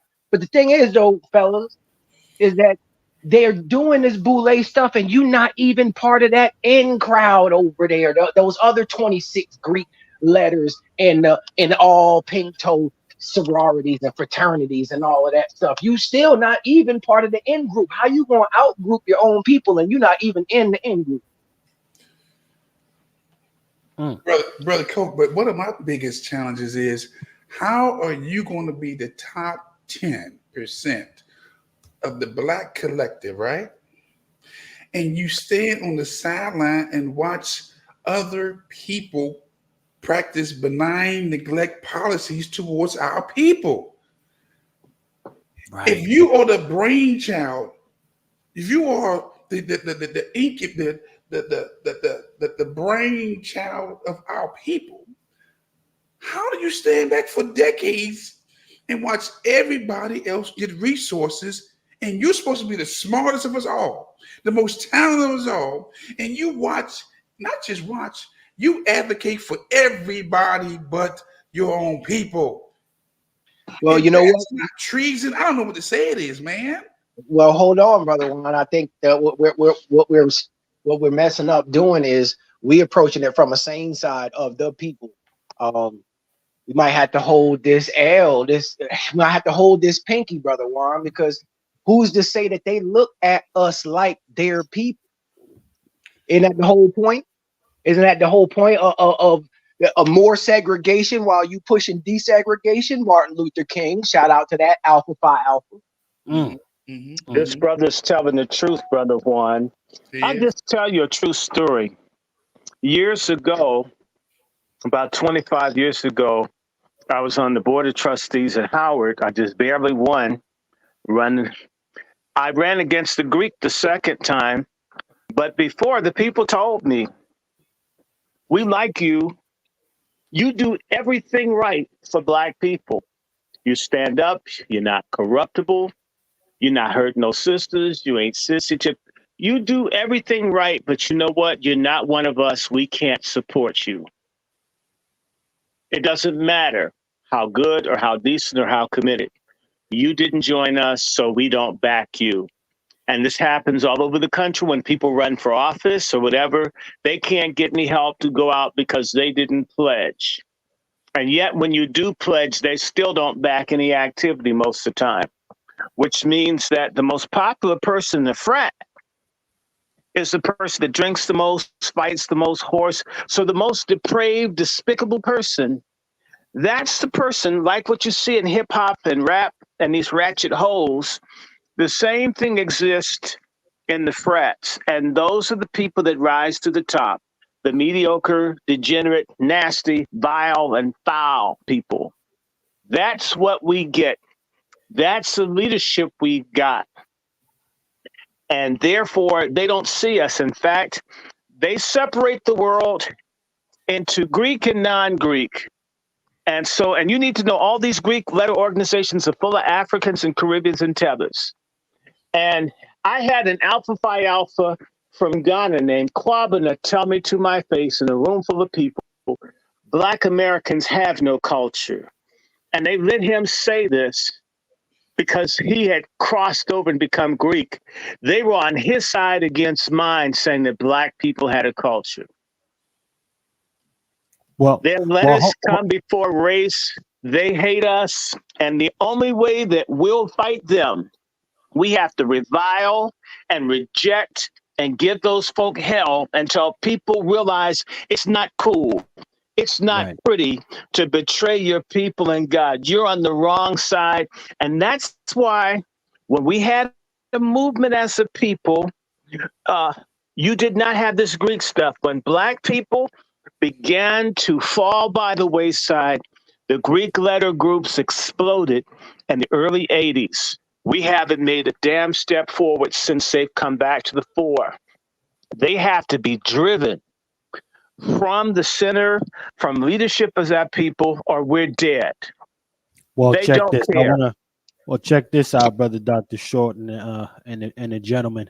I got my sister Black Rose on this in the kitchen right now. Sister Black Rose, I want to hear your perspective on this here. You know, we a lot of slipping and sliding, a lot of ski, a lot of banshee yelling, and I really want to hear from you. A lot of times they don't like to hear too many men talk, even in Pat talk. So let's hear from you. So what's your perspective on these as far as I'm concerned, diabolical, treasonous women, as far as I'm concerned? Well, first of all, I'd like to say good evening, gentlemen. I love being in the presence of some beautiful Black brothers. I'm not like some of these other women that are out here hating on men. I love all of you. And honestly, I am not of the Greek letter organizations, none of them. And I am not voting for Kamala Harris. This is a Black woman that wouldn't even think about, not even when she was running for president 4 years ago and lost miserably. She let a little Hawaiian, Tulsi Gilbert, shut her down. So, no, absolutely not. Kamala Harris, can't stand her, never have liked her. Um, I hope that Matrice Richardson's family will come out and start speaking on Kamala Harris, because we need everybody to speak up about how this tramp, traitor, trickster, cosplaying trickster, that's what I call her. Everybody needs to come out and speak on her. She's a joke. She's terrible, but she's dangerous. And the only reason why she is being promoted is because she's going to push this gay, transgender, and killing babies when they darn near up and ready to walk around in a diaper. Come on. And it's disgusting. And I have friends that are Christians, and they are still willing to vote for this, although they will sit here and say, Oh well, I'm no, sis. against that. I'm against Say it that. ain't I'm so, against sis. that. The Christians. Come on. Yeah. And they said, oh, well, I'm against abortion. Oh, well, I'm against that. Oh, well, okay, well, then why are you supporting this person? Why? Why Come do on. you want to vote? Well, I just can't vote for Trump because he's a racist. Like he the Mm, first racist president we ever had. come on. And Obama who was a bigger cares? one. Who cares? I don't care. And then when you even hit them with facts about what Trump has done in terms of helping black people over the years, it's a reason why all these black rappers have always mentioned Trump in their songs. It's the reason why you see all of these pictures with Al Sharpton. I see somebody has a Al Sharpton picture up. You see pictures with Trump and Al Sharpton, Trump and this person, Trump and Rosa Parks. Trump. He's always been amongst us. I don't care about that old ass man being racist. Mm. It means absolutely nothing to me. But Barack Obama didn't like black people. Say it again, sis. I said Barack Obama didn't like black people. Cook. So why am I going to hold that one little aspect of Trump's personality against him when I can align myself with everything else that he's trying to do in terms of another thing, keeping all these darn illegals out of here. I live down here in Texas, so we've been dealing with these illegals down here, and I'm Mm. so thankful for my governor, Governor Abbott. I don't care what anybody say. Of course, I don't agree with everything about him as well. But one thing about it, he keeping those illegals out of here, and it is not fair. Like I keep saying, how can a criminal come from out of the jails of Venezuela and come here and have down payment on housing, free transportation, free daycare, free food, free college tuition?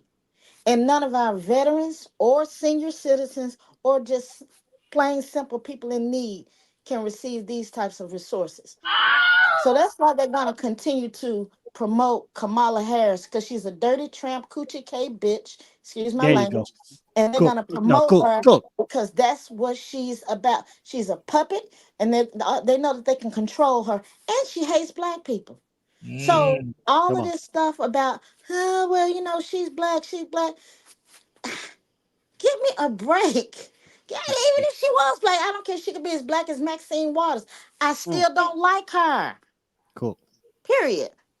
There we go. That's what I'm talking about. Now, see, listen, see, this is hold on. Where the sounds is at? I need sound. Give me some sounds. Yeah. This is what we love. We like the sisters to come through and talk that shit. You Mhm. understand? We, we And you know what? You listen. know what we're gonna do, Black Rose? You and I are gonna get Maxine Water a wig for her face. That's the wig she really needs. Oh my Right. goodness. No, I like what you said, Sister Black Rose, because again, uh, you know, I don't know where this magical track record of Kamala being progressive when it comes to the matters of black people, black Americans more Mhm. specifically. Uh this made up fallacy. This is such a jigged up fucking a record that this lady has that everybody's toting around. Listen, ask all of the folks that she had out there fighting those damn fires in Fires. California. That's right. That's right. She held those prisoners in beyond their release date just so they can go out there and continue fighting those fires. And then the other layer to that, brothers, is by her doing that, that impacted the firefighters, the actual working firefighters, because they couldn't get their raises, they couldn't Mm. have decent benefits because you have the competition of the cheap labor of the prisoners coming out there. So so California said, why do we need to give you a raise? Why do we need to increase your benefits when we can just have That's them come called over here and union fight for us? busting. That's called Exactly. that's called union busting, and it shows that she's against working men, except for those Mhm. that pay her for services. That's right. That's Mm. right. She's a hoe. She will always be a hoe. I call her come swallow. Come That's right. And this guy she's running with, he looks like he's a pedophile, guys. I'm sorry. Mhm. Something about how he moves his jaws. Mm. And Mm. so and look at that little son he has. His son looks troubled. I look at that Mm. as a preacher's kid. I look at your kids. I need to Mm. look at you. I can figure out who you are. If your kids are jacked up, and it's the Mm. same way Kamala Harris is daughter that looks like looks like Harry Potter on LSD. Uh, and she's all tall and hunchback, like they got bad posture, like they got early onset osteoporosis. Let me just say to you, I wonder hold if on, hip hop gentlemen. is hitting that up, man. Hold I on. Let wonder me if bring that is everybody the up to top. speed. Let me bring everybody up to speed then, since we on Kamala. Listen, she went on a little tirade the other day in Detroit. Right now, I ever since this came out, I saw a bunch of booty clapping. Yeah, sis, that's she black. Look at the way she snap her neck back. Let's check this out, y'all. Peep this.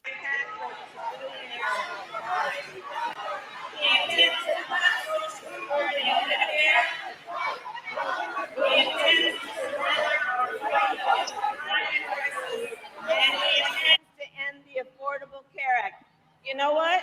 If you want Donald Trump to win, then say that. Otherwise, I'm speaking.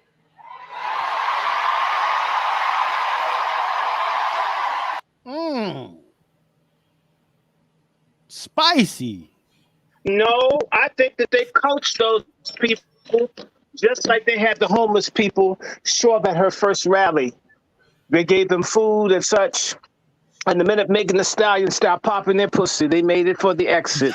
This is garbage. You can't. I'm sorry.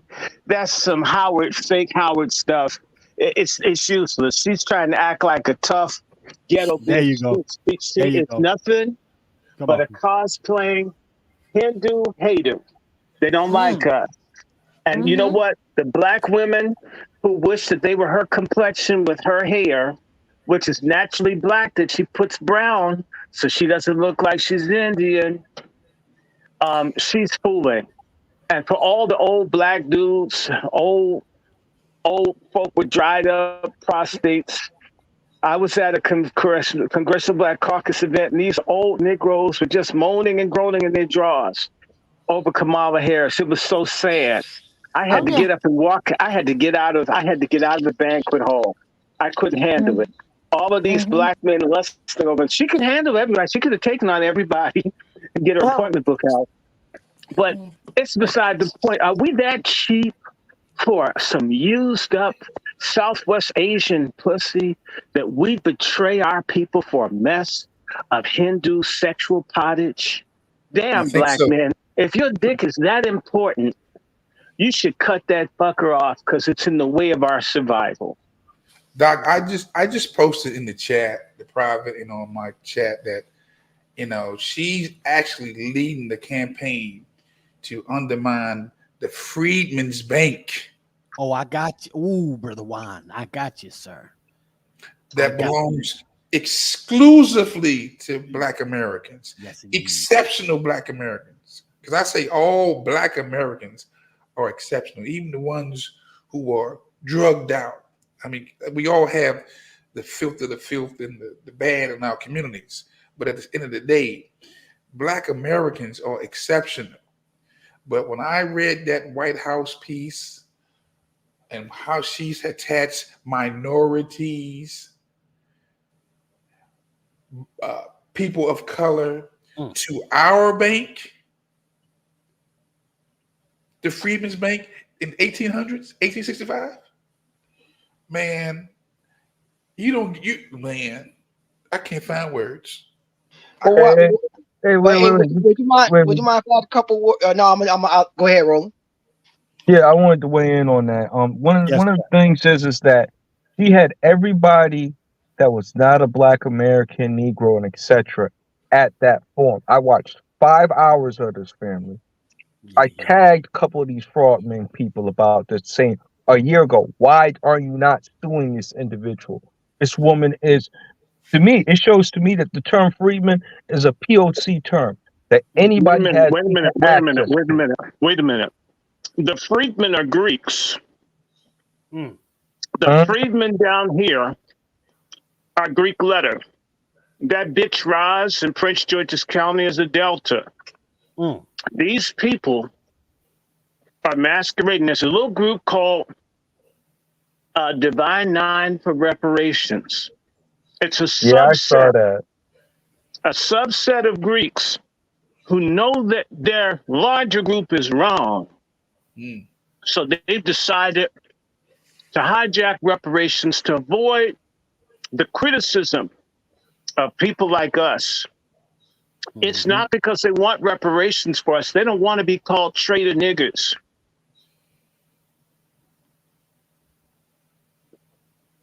That part. Well, the thing is, they're gonna always be one.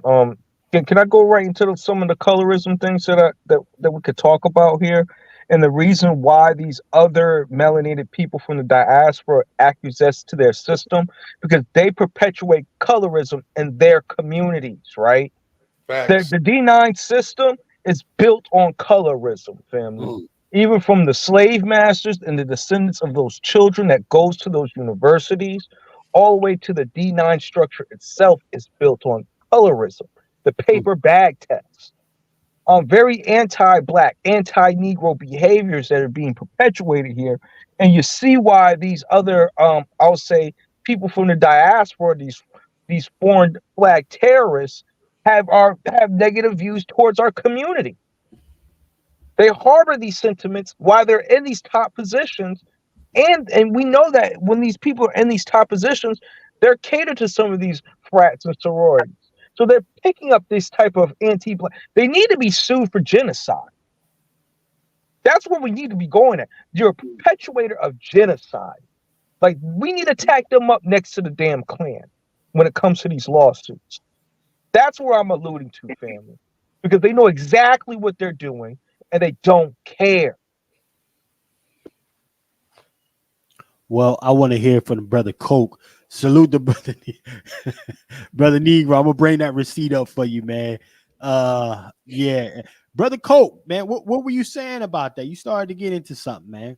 You got the flow, Coke. Let's see, it's Brother Coke there.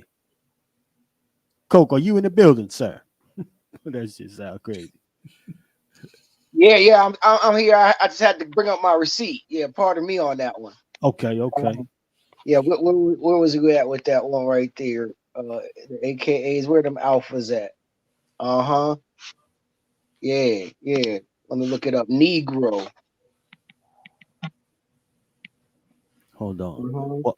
Yeah. So basically, what's going on here that I noticed when I was looking up with the, here we go, consolidation and expansion. The fraternity's constitution was adopted and limited to Negro male students in 1906, right? But later on down the line, I want to make sure I get the year right on this one. Right. It was probably 1965. In 1940, true to its form as the first, Alpha Phi Alpha sought to end racial discrimination within its membership, because of course, because y'all the racist one, not the Pan-Hellenic, the National Pan-Hellenic Council that still 1940s is still Jim Crow, y'all.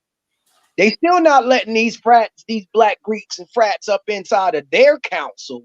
You got to go off and make your own, but you guys are the one that's racist. So the use of the word quote Negro end quote, you hear me, Negro, in the membership clause of the Constitution, which referred to, quote, any Negro male student, would be changed to read, quote, any male student, end quote. See, listen, y'all, that is paper ethnocide of the Negro ethnicity. I'm gonna just put that right out there. It's the Alpha Phi Alpha fraternity that was responsible for the initial paper ethnocide of even the concept Negro.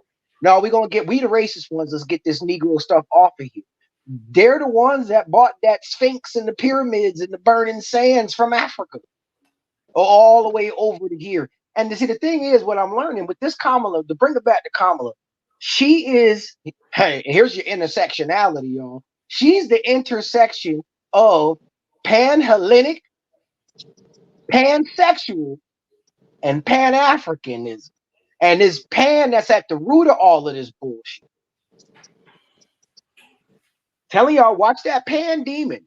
Watch that pandemon. Yeah, get them all in line, play the music, get them all stepping in line, dancing around with each other, and all you really doing at the end of the day is a circle jerk.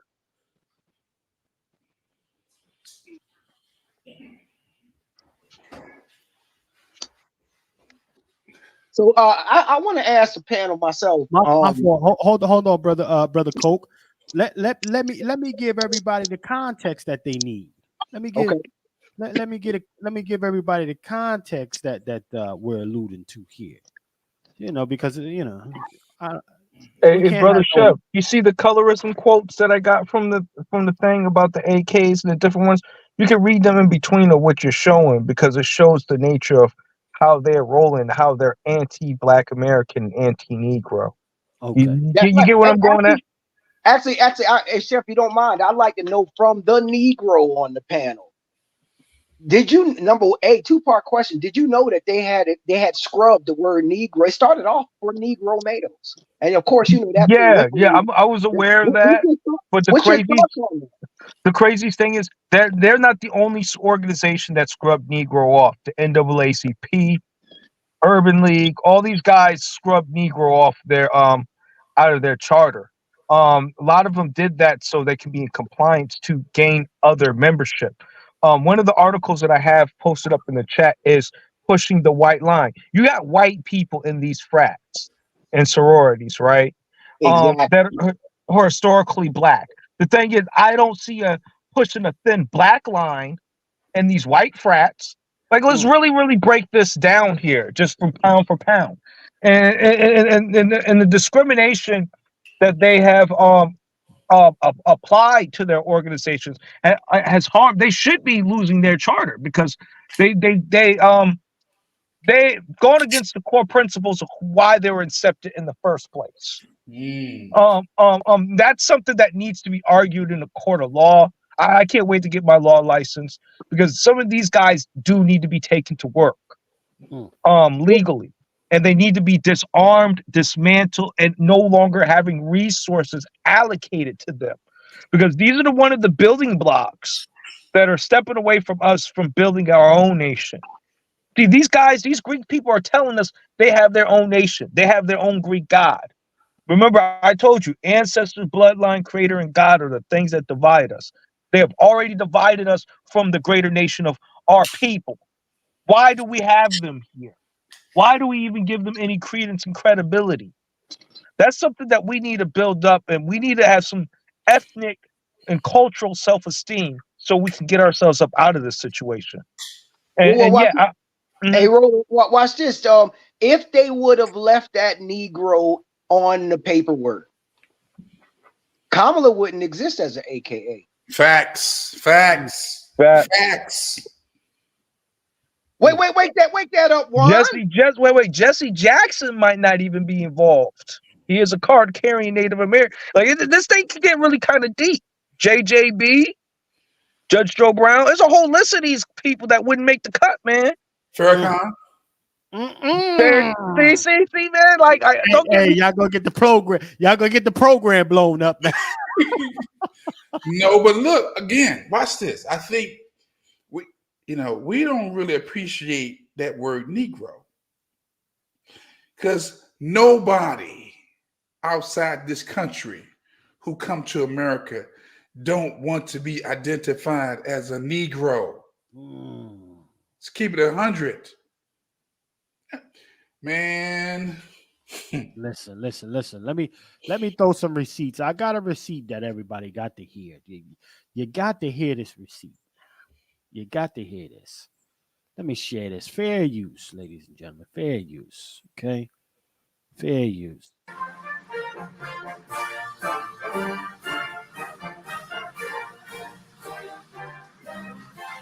Good afternoon. Good afternoon. Please have a seat. Good afternoon. And to our incredible secretary, Janet Yellen, thank you for welcoming us. Thank you for hosting us.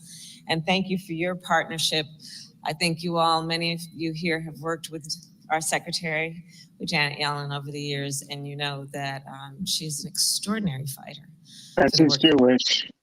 been an extraordinary partner to Man, me that ain't a Black as American's we hand work on the sign issue language Hold person. on. of Let her get ensuring it that off. all people in our nation have the ability and the capacity to realize their dreams, and that access to capital will not be a barrier to those achievements. So thank you, Secretary Yellen, and everyone here. This is a room full of leaders. Thank you all for joining us this afternoon. So I will begin with some history, which I think is familiar with many people in this room, but there are many who are not familiar. Please pay attention to the bullshit history. Actually, listen. Just pay attention to the way she finesse the words, ladies and gentlemen. How she cloaks things. This is how shit goes up under the radar and we don't peep it. All right, just she's gonna give you some.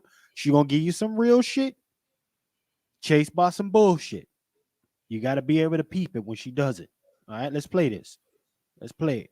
Familiar with the history of Freedmen's Bank. So Freedmen's Savings Bank was founded by the United States Congress in 1865. It was a bank unlike any other our nation had known.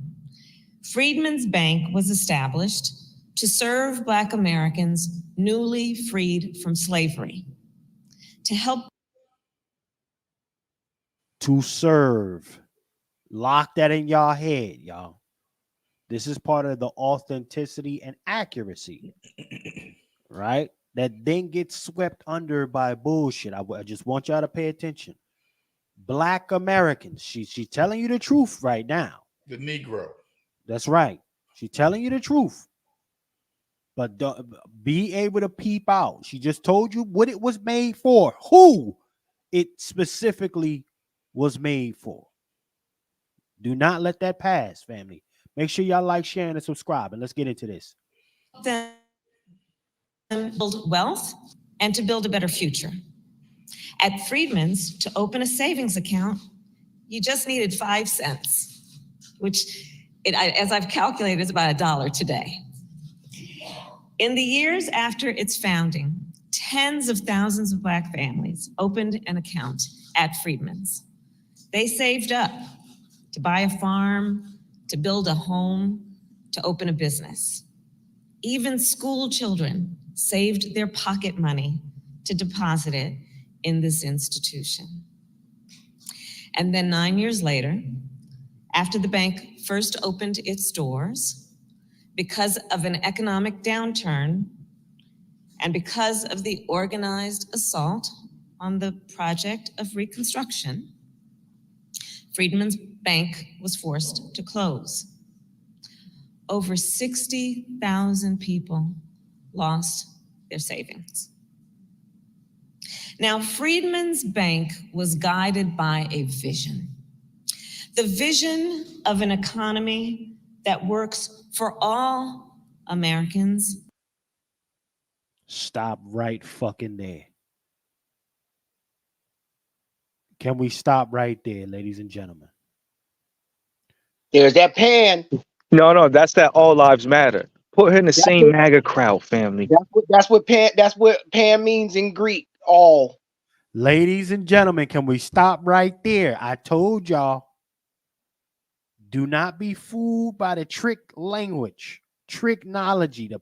Come on, Sister Star. The pivot was crazy. Gave you all the back history and everything. Gave you it all. Soften you up to get you up out the way. The eraser. She's beginning to erase our history. Just get you up out of here. Yeah. All lives matter. You real quick. Let's play some more now. Let's play some more. And includes all Americans. No, it wasn't for that. Y'all still want, some of y'all still out here advocating for this Freedmen's Bank. Some folks are still out here advocating for this Freedmen's Bank. You can't have it no more. You can't have it. It didn't work the first time for other reasons. But you damn sure can't have it now. Kamala just took it and gave it to all others. gave it to the others. Let's play some more. This ain't And what they're gonna do with that Freedman title? They're gonna give it to everybody with that reparations. well. See, Hold on, brother Negro. We just don't want folks to miss it, right? Because she gave you, ladies and gentlemen, she gave you 2 to 3 minutes of some actual factuals. I can't even take it away. But then is when you start seeing the trick language, the trigonometry on niggas. And folks just let it slide because they didn't pay attention to it. Let's go. The vision of a nation in which all people have access to the financial resources they need. So she's using vision. That vision, y'all got to keep hearing that shit. That's the pivot, right? To usher in the fuckery, the quote unquote with one vision. Right. Let's play some more. To succeed, to thrive, and to determine their own future. Truly at the heart. Now, what I want to say, family, before we continue, also pay attention when she then circles back to black. And why? The question is for y'all to say, why does she circle back at this time of her little speech? Understand. Part of that bank was the concept of self-determination. Over a century and a half later, in communities across our nation, that vision remains unrealized. Consider, today, Black entrepreneurs are 3 times more likely to report that they did not apply for a loan. Did y'all peep it? Please tell me if you're in the community kitchen chat, show me a saute pan or one something. Show me y'all saw that. You gotta understand. I'm a chameleon, yeah. That's what she is. She's Bruh. flipping and flopping, bro. This is amazing.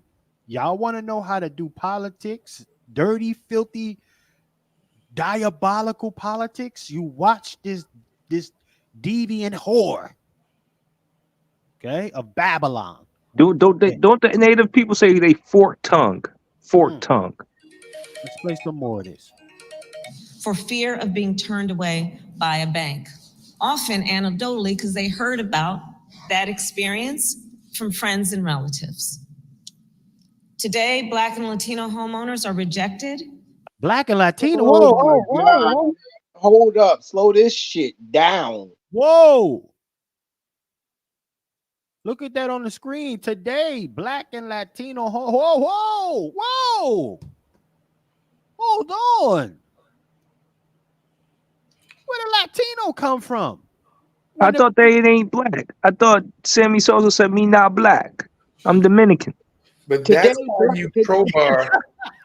This is how you crowbar attach our history to them. This was not about no entrepreneurs. Come on. This bank dealt with families who put their hard-earned money inside a bank that failed them. Come on. This was not entrepreneurs in black and brown. This is why I can't get with her, because she's disingenuous. And I can't get with the folks who support her because they are disingenuous. Come on, cook. And it's almost like they don't mind selling out our people for one person while everybody else died. Man, that's why I say I'm so ready for the carcasses. It ain't even funny. Come on. Yo, I want to point out something, family, that's even crazier. Is that she was allowed to operate like that whole forum and everything. She said that I saw the people who made their contributions to that bank, right? If she's getting any restitution and repair for those people, no, she's not. She's not going to do anything specifically for black people. No. There you go. Yeah. So that's the point that I wanted to highlight here. But yet still, when it comes to our bank, He wants to give it to everybody. And I have a strong issue with the people that's underneath this Freedmen's Banner thing. Why are you guys not mobilized? Why are you not trying to stop Kamala Harris from running? Y'all should be the prime and we're in charge on this issue. Like, I'm very disappointed in them because they knew about this for about a year or so, family. I called them out then about it, and you know I'm the most hated guy on the Twitter street sometimes. But And this, it is. Yep. Go ahead, big brother. this is why I don't have. Let me say this right. This is why you don't leave the salvation of your people in the hands of historians. Come on with that shit. Historians study and they do research, but historians ain't fighting. Come on, God dog it. I love Dr. Clark. I love Dr. Ben. I love Amos Wilson. I love Francis Cress Welsing. I love Chancellor Williams. I love even the Diops. I study these guys and these women. Jesse McDade, Tom Porter. I mean, just a rack of just solid Ivan Van Sertima, Jawanza Kafuchi, you name it. But they were historians. And the problem with our community was we left the salvation of our people in the hands of historians, not warriors like myself. Okay? Come on. Now the warrior class is rising up and realizing we thank you for your contribution. You did all you could. Now we're going to mix some history with some fistery. Because right now, where are the freedmen's who are responsible for protecting the legacy of the Freedmen Bank for exceptional Black Americans? Cook, goddamn it, cook.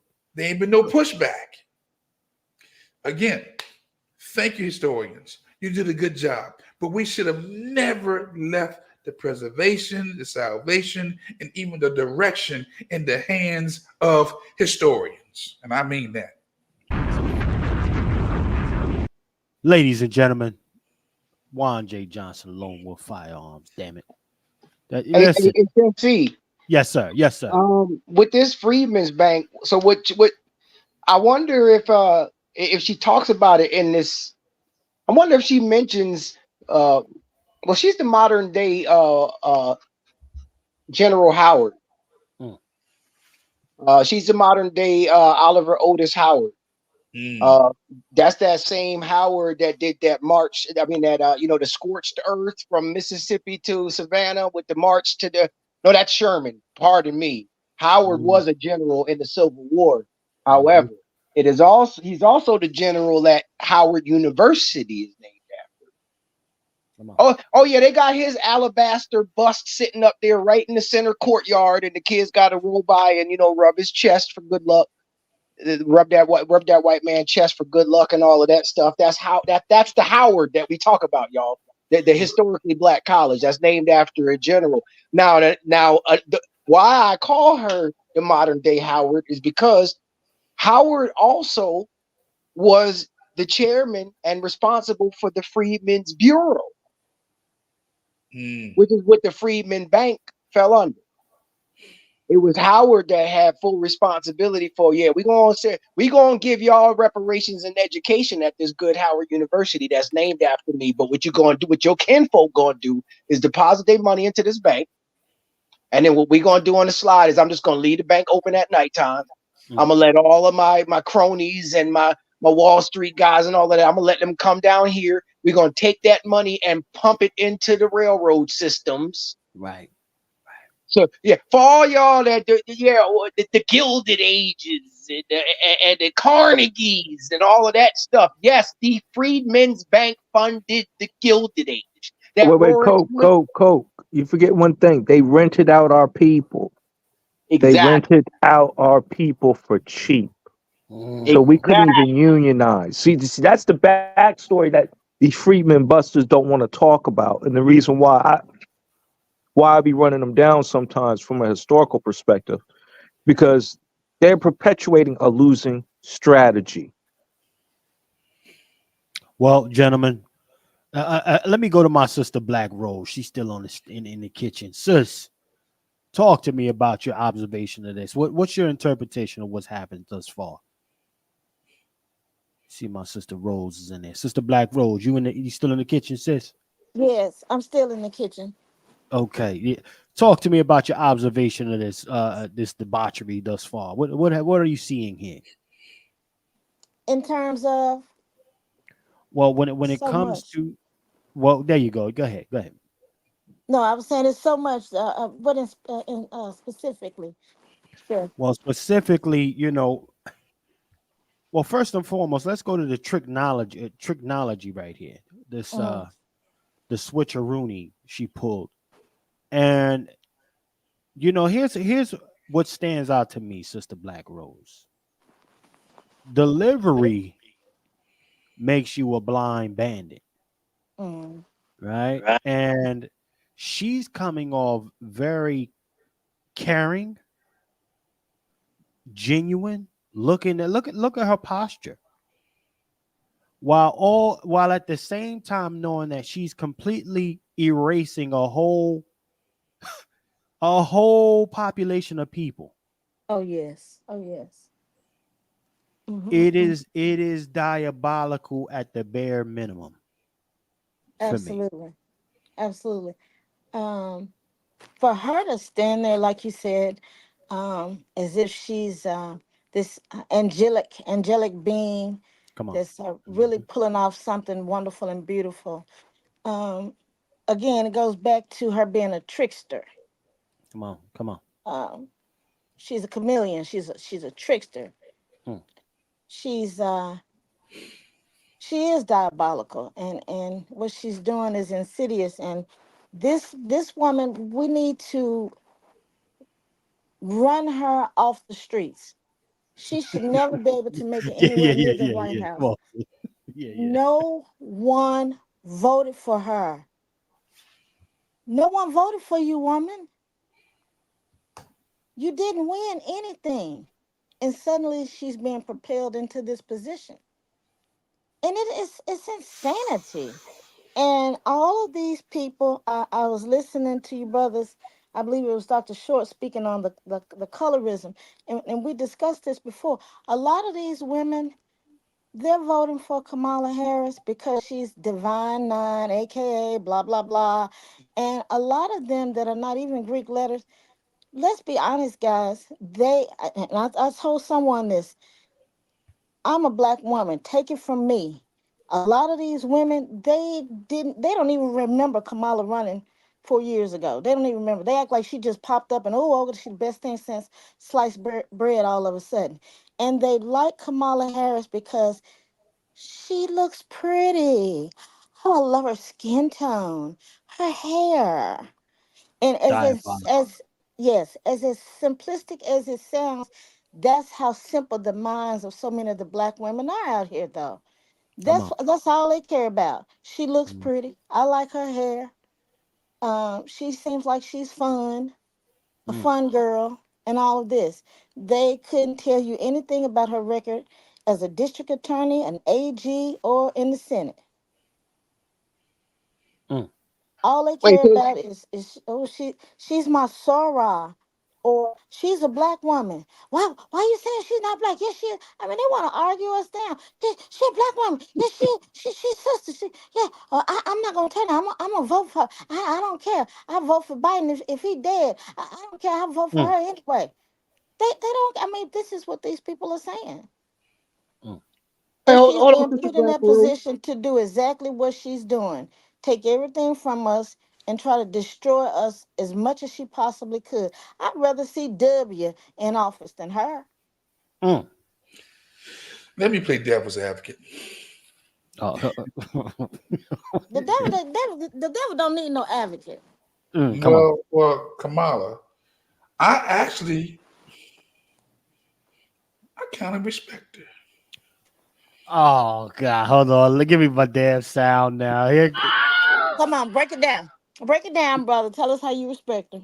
I want to hear it. Because she has done what other women wish they could have done.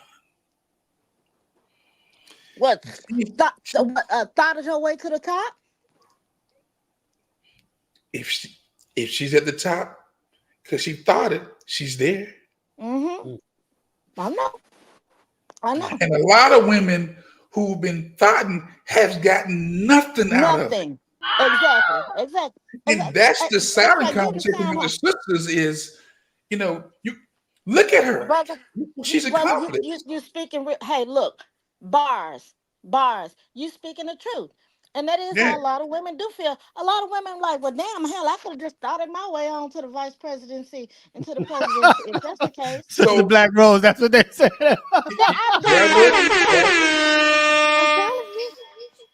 Kamala Harris has given women of all nationalities a blueprint, whether you like it or not. She's giving you a blueprint to the top. Damn. Okay. You telling the truth, though, brother. You telling the truth. That's a bust down blueprint. That's a fact. And so black women, and I keep saying black exceptional women or black exceptional men, or just black Americans, foundational, whatever you call us. We're exceptional, right? And she was able to study us enough and find a way to get to the top.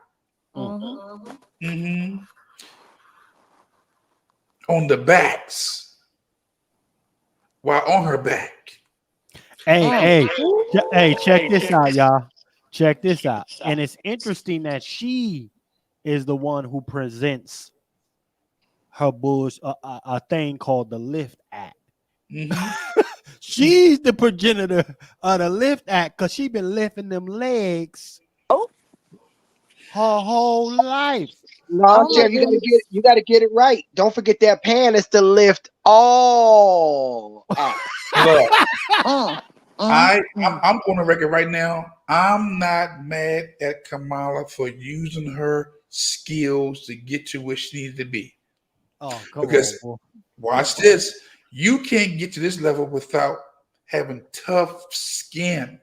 I mean, she knows not just nationally she's been attacked, globally she's been attacked. And what does she do?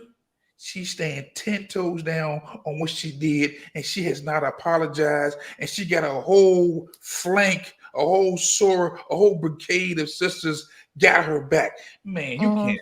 Man. Yeah, she got a whole brigade of bust downs ready to go.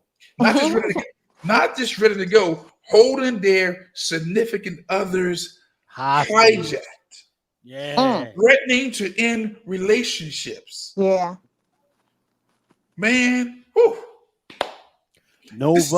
This is a case study right here. Yes, it is. No bucket, no vote, huh? Oh, how to keep rising to the top. Give it all you got. Come out. Give it all you got. Listen, let me play the rest of this here. This is crazy. Now, let me play the rest of this track here. Y'all gonna understand something.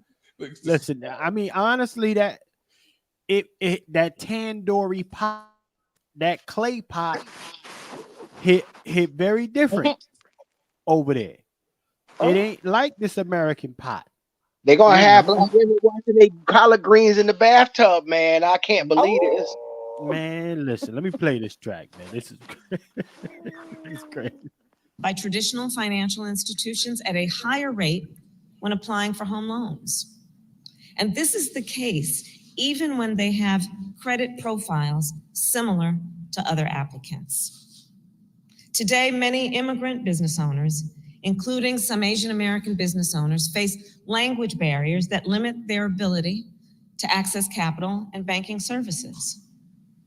And people who live in rural areas, including many Native Americans, often lack access to traditional financial services of any kind. She people of color the shit out of this thing. She went Asian, Native American. She running it up. That's crazy. What's the difference? That guy doing the sign language, he got to be a tether. Because how can you, as a Black American, be sign language in this shit and not be like trying to switch up that like? I'll be feeling some type of way. I'm sorry, family. Like, am I speaking out of turn about this? No, No, hey, no, listen. Roland. I feel, man. As I'm watching this, I'm like, my weak eye is twitching. You understand what I'm saying? But then I'm understanding what Juan's saying. Is, you know what, man? If them freedmen like it, I gotta love it. I mean, because I don't listen. I only even identify with that. What she's doing, y'all. You see that freedman sign behind her head? You see that freedman? What she's doing is she's taking the D off of that freedman and just making it Freeman. There's a very unique nuance between that freedman and freeman. See, with the freedman, you must have come from a status of slavery. That's what the D stands for, the past tense. Now, free men, that can be gosh, yeah, that can be anything. I mean, it was people from Europe coming over here, freemen. It was free people of color. It was indigenous people who were now being classified on the census. Shout out to my great grandmama Frances Freeman. You understand what I'm saying? Is people when they find them on the census, oh, you getting on the census, or we don't know what you are. We'll just label you as freeman, give you the last name. But if you did not come out of slavery, then that freedman. See, that's the thing, is that just adding all these all lives matter to the situation, that D is the most important letter out of that entire word. Come on. Well, let me do this, ladies and gentlemen. Let's play some more of this so we can get some understanding. You know, she definitely ran the jukes right in front of niggas. I mean, listen, let me go ahead and second Brother Wolf before I play this. Okay. Kamala came out the gate and told niggas she not doing nothing specifically for us. Then she spun back around and said, listen, okay, I heard this was specifically for y'all, but you know what? We're going to make this an all lives environment. This is going to be a people of color bank now. And what? It's people of color now. That's the Lift Act. But she had her people first, though, Chef. She said, who would she say first? Asians. See, a lot of people, they crash out on that Indian. Indian is their ethnicity. Asians would be actually the race. There's no such race as Indian. No, she's running a phenomenal play. Go ahead, Brother Juan. Hold on.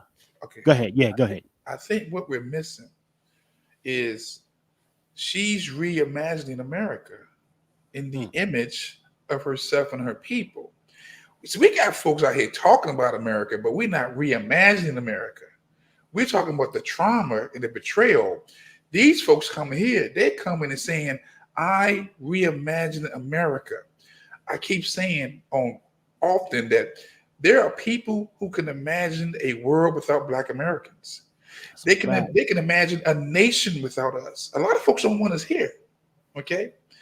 But I can't imagine a world without us. And that's why I speak like I do and say what I say, because she is reimagining America. Just like what Biden said, we need to open the borders wide, because y'all need to get along with these folks, because that's the future. I've reimagined America, and it comes with checking those folks who've been traitors. Okay. Well, listen. Let me play some more of this receipt here. This is no, this is just crazy to me. Play this. So President Biden and I know that for our nation to succeed, these disparities must be spoken of, acknowledged, and addressed.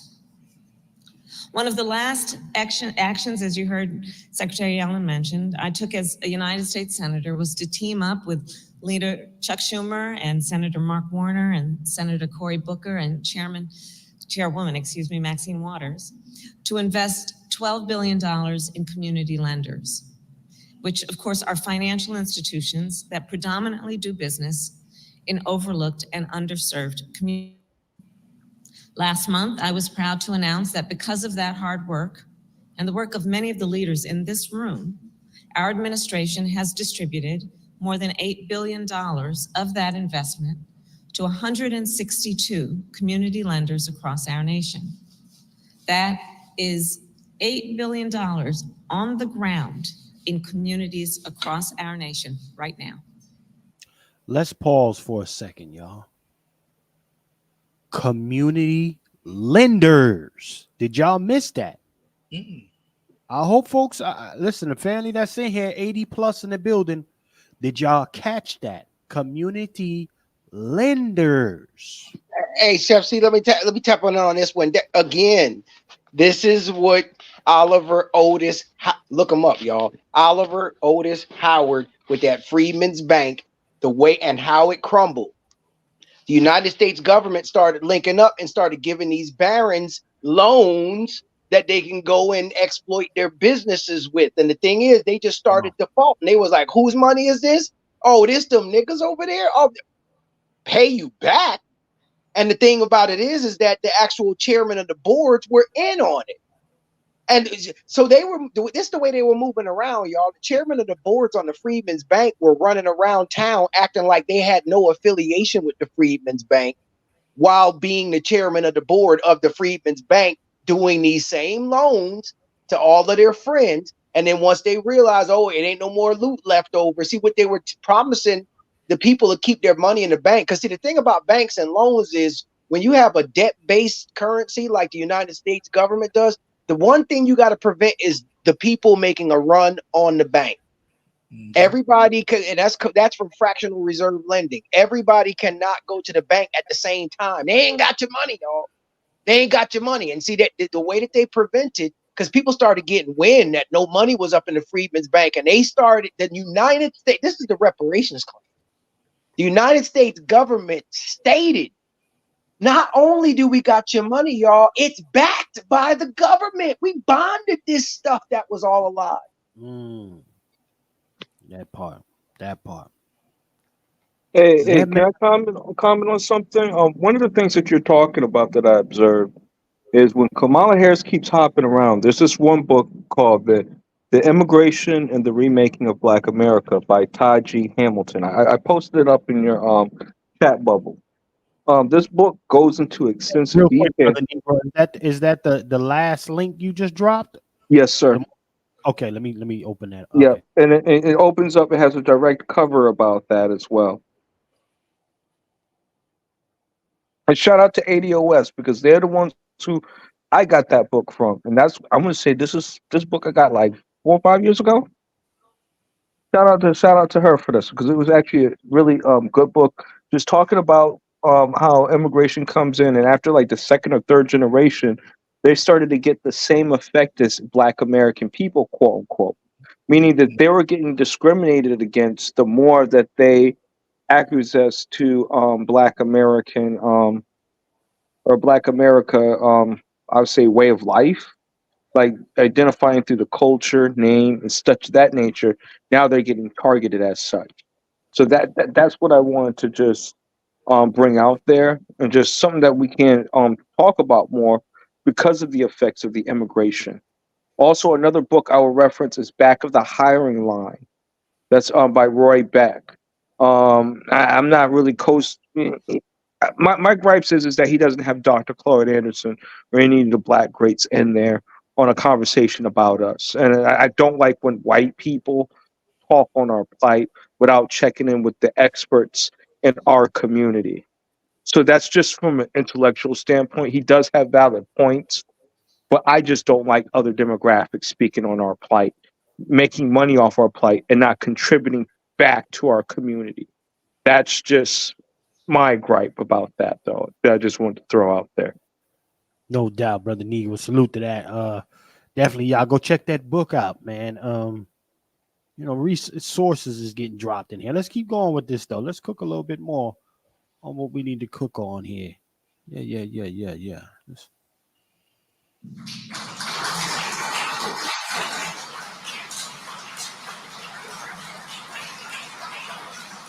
And I'll share with you some of the examples. In North Dakota, Native American Bank lent $10 million to help fund an opioid addiction treatment facility on tribal lands. In Georgia, Carver Bank lent over $500,000 to help Black-owned companies build affordable housing.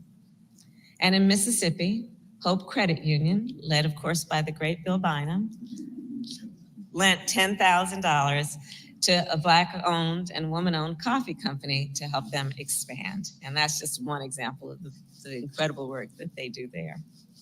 Since taking office, then I will tell you, I have traveled our nation and spoken with small business owners who have received funds from community lenders. And I have seen what it means in terms of acknowledging, recognizing, and then feeding their ambition and aspiration and creativity, both in terms of their own aptitude and capacity, but also because they are in the best position to understand needs and the capacity of their communities. And I've seen how they use that capital to hire people from the community, to open a new storefront on the main street. Yo, is that dude a Black How they buy American? inventory from local businesses. The whole community benefits in one way or another, economically, not to mention psychically, from their presence. And at the same time, I have also seen how the great need for capital still remains in our country, meaning how much more work we still have yet to do. You know, I hope and know that everyone here does get the opportunity to travel our country. And from my travels, I will share with you, there are so many people in our country that have incredible dreams, fueled by their ambition, fueled by their aspiration, fueled by seeing what is possible, and then going for it. But far too many still lack the resources and the support to make those dreams a reality. And what ends up happening then is these entrepreneurs cannot access capital to start a business. We're talking about families who then cannot access the capital they need to buy a home, students who cannot access capital to get an education because they live in an underserved community, and because often they also do not have the benefit of intergenerational wealth. We need to address this because, again, there is a complete disconnect between their inability to grow and the fact that they are so talented and desirous of doing just that. So let's deal with that disconnect, which we also refer to as disparities, because we see that people in our country are having an experience that is not equal. And that's why we talk about equity, because we recognize not everybody starts out on the same base. They don't start out in the same place, even though they have the Yo, same this woman God-given saying this with capacity. a smiling face and shit. So when we talk about the work we are doing here together, it is recognizing that and being guided by this principle of what we must do in the spirit and in the interest of equity.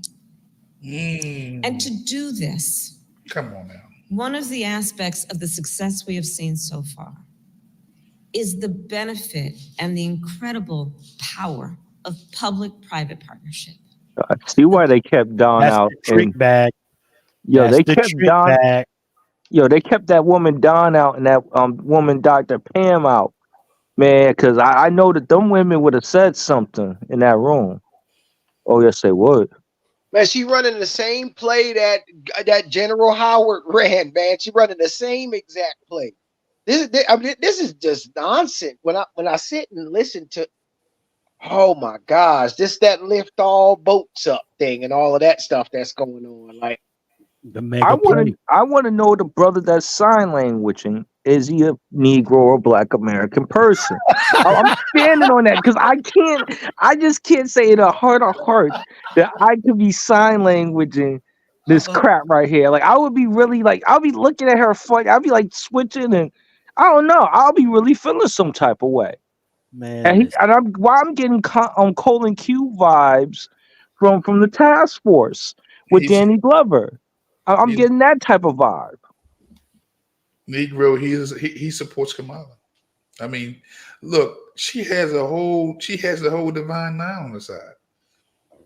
I mean, come on. I mean, you're gonna get some folks who are gonna look like us and sign for her. I mean, but what she's saying is just more. I'm looking at what she's saying and how she's presenting it, and the code word she's coding to her people, not Black Americans.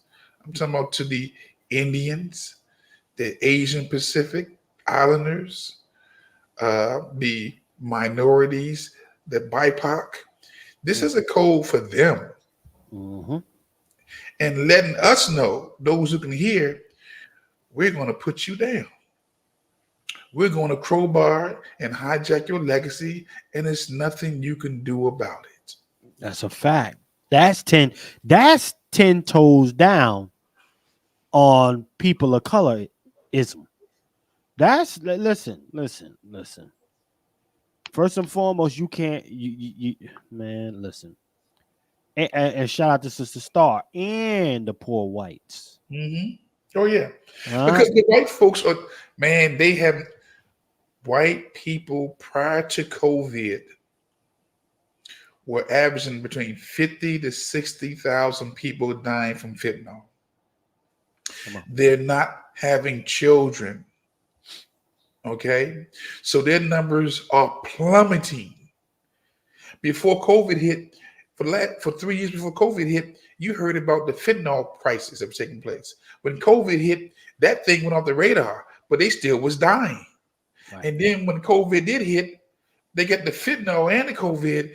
We don't know how many white folks have been dying, but we do know that the childbirths are low and they are not here. So they're bringing in these folks to replace them. They can say all they want. We would not be replaced. If you're not having children, you're not having babies, you're going to be replaced. Okay. And Black Americans, well, we may be, we're having them, but we're not having them. But it's just, again, man, I see that we're playing catch up and undoing the neglect from our good intentioned elders who wanted to be so multicultural, so well, let's say multicultural, that they lost or they gave up our Black exceptional American identity.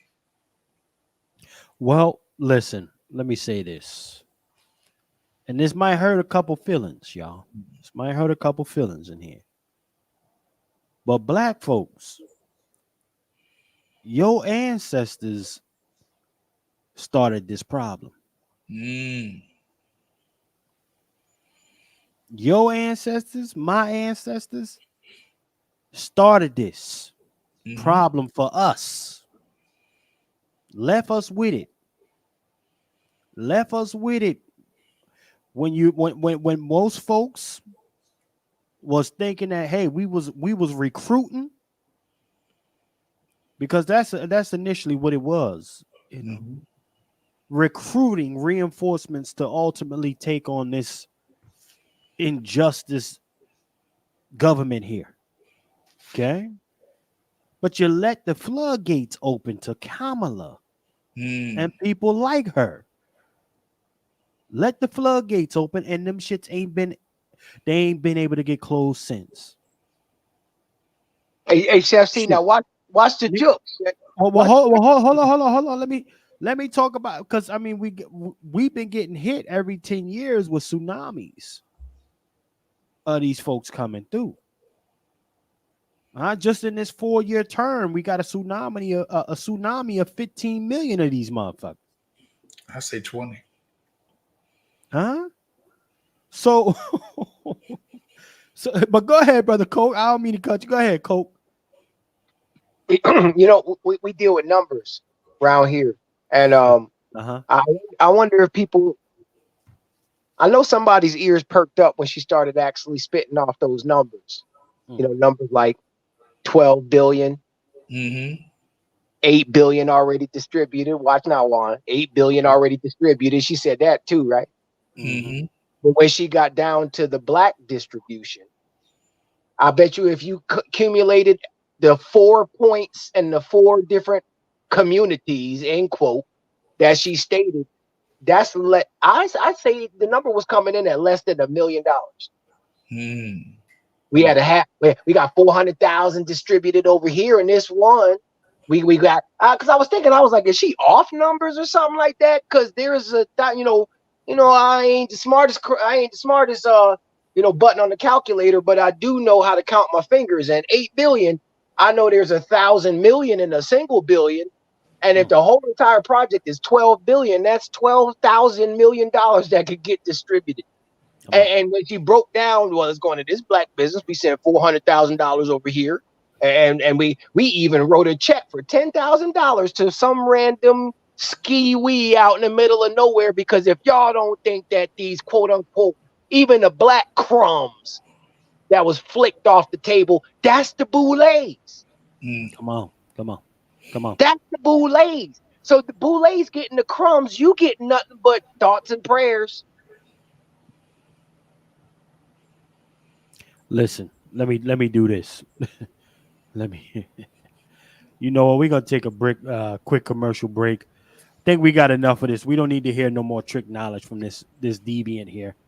We're gonna take a quick commercial break. We'll be right back. We have to begin to groom leadership, and we also have to get rid of old school, old black folk who don't want anyone else. The boomer generation can't die off fast enough for me, a lot of them, because they haven't let the X generation take root. The struggle will not be bastardized. On August 24th, 2024, we are launching the Patriot Summit. You must be there. We are going to save ourselves, our manhood, our womanhood, our children, our community. We need the few that will do. Why not you? We want a few good men and a few good women to join forces. It's the Patriarch Summit. Check our GoFundMe link. Thank you.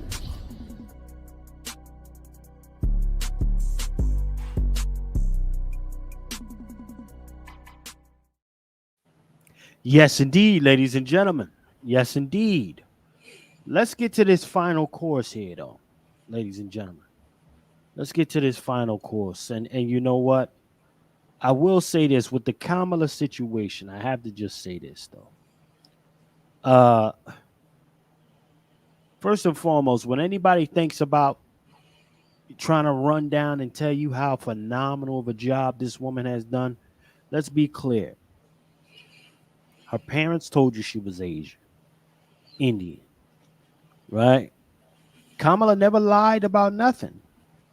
As far as that ethnicity, she's been more 10 toes down on being Indian and Asian than she, a cosplay as a black. And that's the thing that we got to keep it 100 about this, y'all. She told you she's the president or even VP of immigrants. And a lot of times the conversation that comes out of that Democratic Party is this is a nation of immigrants. Facts. So are they wrong when they say that? And they're not, though. They're not. Because when you put all of them other groups together, they outnumber the Black Americans. So it ultimately, it is indeed, absolutely, positively, a nation of immigrants, and that includes your white counterparts, y'all. Your royal, your American royalty, the Kennedys, they're immigrants. That whole bloodline is immigrant. Okay? So, I mean, listen, this shit goes way too far. But you know what? Let's go to this situation here, man. Now, come on now. Come on. Look at here. Ladies and gentlemen, this is Lil Woadie. Lil Woadie and his fiance, his 26-year-old fiance. Lil Woadie. Lil Woadie is 16 years old, y'all. Now, me and Coke was having a conversation earlier today. And some people are outraged about it, and other folks are clapping and giving sister, hey, girl, you did it, girl. Sis, you made it. Listen, she got to be happy too. Talking points like that. Now, shout out to Brother Black Laren. Somewhere in Atlanta. Listen, the little dude is 16 years old. He's now engaged. I want to make it plain for everybody. He's now engaged to her. So what does that mean for anybody that's not really up to speed? That means he's been smashing this grown woman already. She's been having sex with this young boy. You don't get engaged overnight. It don't work like that. She's literally having intercourse with this little guy. Look at him. Now, What state is she in? I believe Exactly. you said what's her ethnicity? No, what state is she in? What like because remember that Giddy, Joshua Giddy, or that weird guy that played for the basketball team, the white guy, right? Who got caught messing with that minor allegedly, quote unquote. The family didn't care due to the fact that the statutes of that state, I think the age of consent was like 16 of years of age. Mm. So that's the reason why I'm asking, where's this woman, where's this story taking place at? Because it probably gives more context to these type of laws in which they're trying to push this type of degenerate culture onto our children. I believe NGA, salute to Brother Black Laren. This is going on in Georgia, sir. This is going on in Georgia, sir. And as far as I'm concerned, let me make sure I got my math right. The age of consent. Yeah, I got a map I'm gonna pull up. Bear with me for a minute. I'm gonna pull this map up. I'm gonna show y'all. Brother Cole, what's your let me see. Oh, my sister is up here. Sister Black Rose, are you still in the building, sir? Let's see if Sister Black Rose, I'm gonna have to hear from her. Sister Black Rose, Age of consent is 16, brother. Sister Black Rose, okay, she not there. She probably back at work. All right, no problem. Listen. Listen. We first and foremost, we all know that it would be a different scenario if the roles were reversed. Let's be very clear about that. Let's not get confused by any means. However, I still find this to be extremely diabolical. It just high degeneracy. The fact, see, the age of consent, as the brother Negro said, is 16. But you got to the parents have to give that consent at 16. Okay. The parents, so he can be engaged for the next 2 years and then finally officially cuff her.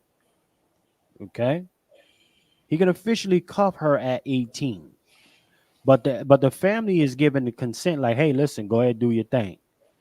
It's got to come from the parental portion of that. But I'm looking at it like this, ladies and gentlemen. I'm just saying it myself here. Who in a situation such as this are you supposed to be mad at? The government system? Look at that map, y'all. Now, what you see in those different colors are the ages of consent. Right? I just figured out today, New Jersey age of consent 16 years old. That's one of my nieces. Okay. This is listen, so now when you look at this, y'all, how do you legitimately separate what a pedophile does from the government system? Right? And when you look at these numbers here, this says, okay, yeah, that freaky leak person can do whatever the hell they want because the young kid is old enough. So now it's not that the parents failed them, it's the government. Let me go through the panel real quick. I mean, Brother Wolf, what say you, sir? I mean, looking at this map. So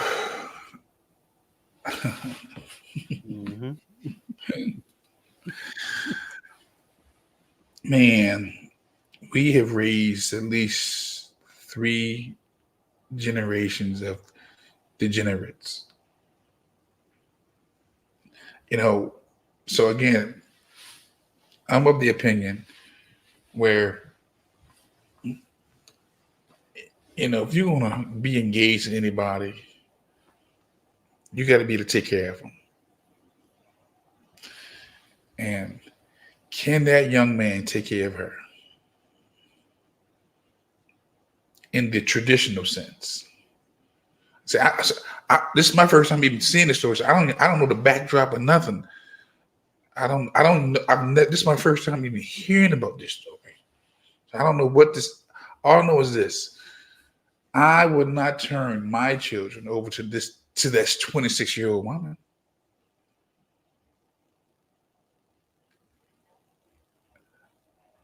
I mean, come on. You know something, Brother Juan, though? I want to make something very plain for folks. See, everybody hear about the freaky uncle or the grandfather and all this other shit, right? Or the crazy guy next door, the perv.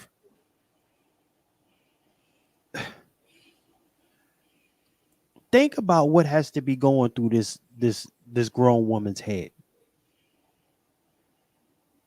How is she not then looked at with the same aggression and disgust that is then delivered to a man? And then she's comfortable, and the mere fact that she's comfortable just coming out, because I want to be clear, this is a picture of her dressing him up and get ready to take him to school. She's getting ready to drop him off because she got to drop dude off to school. Yo, this is wild. Yo, this is wild. This is wild. You understand? This is nasty work, man. The freaky, look at the bangs on her. Hey, Chef, let's be clear. I'm looking at the chart here because, you know, it's a lot of different variables and, you know, it's like a truth table and all of this. When you look at this map, like those numbers you see, that's really, I mean, they're the numbers, but not really, because there's a few categories in how it breaks down, right? So you have the states, including the territories. There's this concept of unrestricted. You start there. So and that's the ones where it's 16. Unrestricted means at the age from which one is deemed able to consent to having sex with anyone else at or above the age of consent, or the marriageable age, which that's a whole nother layer on top of it. But that's one a lot more simpler because overall most states still it's 18. And so somebody might think, well, how the heck is a 16-year-old engaged? Well, there is nothing. Shout out to all the people that was growing up. I'm gonna buy her a ring pop. That's gonna be my girl. I'm gonna get the ring pop. Be careful what you're doing at the age of 16 because you really might be engaged. There's no law that prohibits somebody promise rings, they might call them, even growing up, all of that stuff. There's no law that restricts someone from giving someone a ring and making a commitment for the future. Or for all the folk right now that think this is a little weird, make sure you keep that same energy when you go out there with them small hats and And they have their bar mitzvahs and bat mitzvahs, which states clearly that at the age of 13, you are a man and a woman. What do you think that bar mitzvah and bat mitzvah is all about? And that whole religious angle is another layer on top of all of this stuff. But the unrestricted basically means that it's the age and you can go up as many numbers as you want to. Then it's by authority. That's what Chef's talking about, where it's like you have a parent involved. Sometimes the by authority is the same age as the unrestricted. Sometimes the by authority is the state's really, so New York, the state's really 17, but then you got to by authority, you might even get a 16. That's what that breakdown to. Then there's the by age. And by age basically means a gap. You can't go past this gap. So some states are 13, 14, 16 years. And that's not the age of the person. That say is 13 years. That means somebody's 16 years old. You better not be 29 and above, because now you hemmed up. Now for the state of Georgia, there is no by age. So that means technically he could be busting down Stella, y'all, in Georgia. He could be busting down Stella, y'all. He could be busting down Foxy Brown at the age of 16, because there is no by age, there is no by authority in Georgia, and unrestricted is the age of 16. I'm here to tell you that little nigga legal. That little son husband has crossed the line, brother Juan. Come on. 1 year ago, it was, oh, hold the camera for me while I twerk for the gram. All them son husbands out there. Yeah, the son husband is starting to cross the line and get official. The son husband is starting to hop the broom, brother Juan. Wait. I got a question here. I got something I want to throw out there. Do you think that this woman's out here red shirting a young man who's up and coming and trying to establish himself financially? You saw this go on with the basketball player, the young guy. I can't think of his name, where he got entrapped by this woman, and she specifically said that she waited until he was 18 years of age to have a child with him, and she was in her late 20s as well. No, brother Negro. I'm a triple down with you. Pause. They lining these little dudes up. They're lining them up. You social media viral little dudes. You got chicks like this looking at them all day long, waiting to snatch your little son up. Y'all better stop putting that damn fucking iPad in their hands and walking off. Huh? Hey, Chef, this is the entertainers. This just the entertainers. Salute to all of the 20-year-olds up in their 20s that got their issue.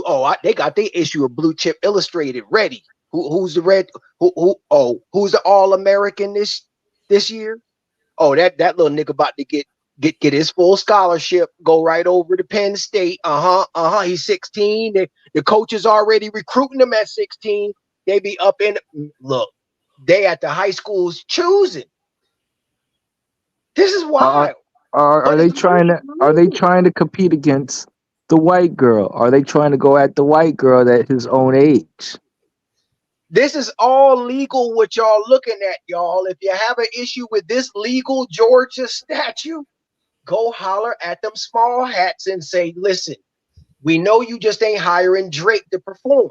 We know that this is where you give consent to your children at the age of 13. But see, this is why I say when the culture goes rogue, the belief system must stand 10 toes down. That's why when I say I'm unapologetically a follower of the revolutionary Jesus, I mean that. They're revolutionary. Amen. The purpose of man is to not just have a woman, not just provide and protect, but give instructions. Is little man going to be able to give instructions to this woman if he's still being taken to school? Well, brother Juan, that's what if you go into that small hat community, that's what the bar mitzvah and the bat mitzvah is all about. So deeply ingrained in the culture is that you actually can make decisions as a man but they have a system in place where they look out for each other. There you go. There you go. Come on. He's not just marrying that young lady, that young girl. He has a whole infrastructure in place that if he has a council of elders that he go to for instructions. Come on. So he's not out here just marrying this girl. No, some of these marriages are arranged in that culture. You can't tell me that this is an arranged marriage. This youngin right here and this young lady, like I said, I don't know the backstory. All I know is this: as a full-blooded man, I know my responsibility is to protect, provide, and give instructions to everything within my wingspan. And even if you don't want my instructions, you can't have my protection. Okay. So when I see this, I would have never given my son or daughter to this situation. And again, I for me, it's just I can look at this and they having intercourse. That's what's wilding me out. For me, it's wilding me out. Like I'm having a hard time seeing past it. Well, I don't see why you are, Chef. I mean, look, salute to Roland for walking these folk down with the Bad Times reboot. You feel me? Roland to tell you who was the number one character in that Good Times, Bad Times reboot. It was the drug dealing baby. They're already setting folk up for this. Listen, Brother Juan, how do we know that this little youngin, he ain't letting that mat rain? He bust baka. These little kids, man, he got switches on his shit, Brother Juan. Oh, wait, I'll even raise you on this one. Didn't Lou? I said it in the comments section, but I mentioned that Bootsy Badass was having his child allegedly, going to the strip club, and to say that he would rather have his child lose his virginity in this manner, and so forth and so forth. So obviously, there's this type of degenerate culture that's out there, that condone this type of behavior. Right. That's what I want to highlight there, and that's why I asked if this young man is a rapper and he's getting some type of income. Shorty just red shirting him. Why is this not looked at as a red shirt pedophilia behavior? Correct. That's where I was more or less going at, and I'm seeing this happen to our young Black entrepreneurs, athletes, and such, which are very impressionable minds, very talented young Black men, young Black brothers, and they're being very misguided by the people that's around them. Where's the support? Is this young brother coming from a single parent household? I'm leaning on the mother's side. I just can't see a father condoning this type of behavior.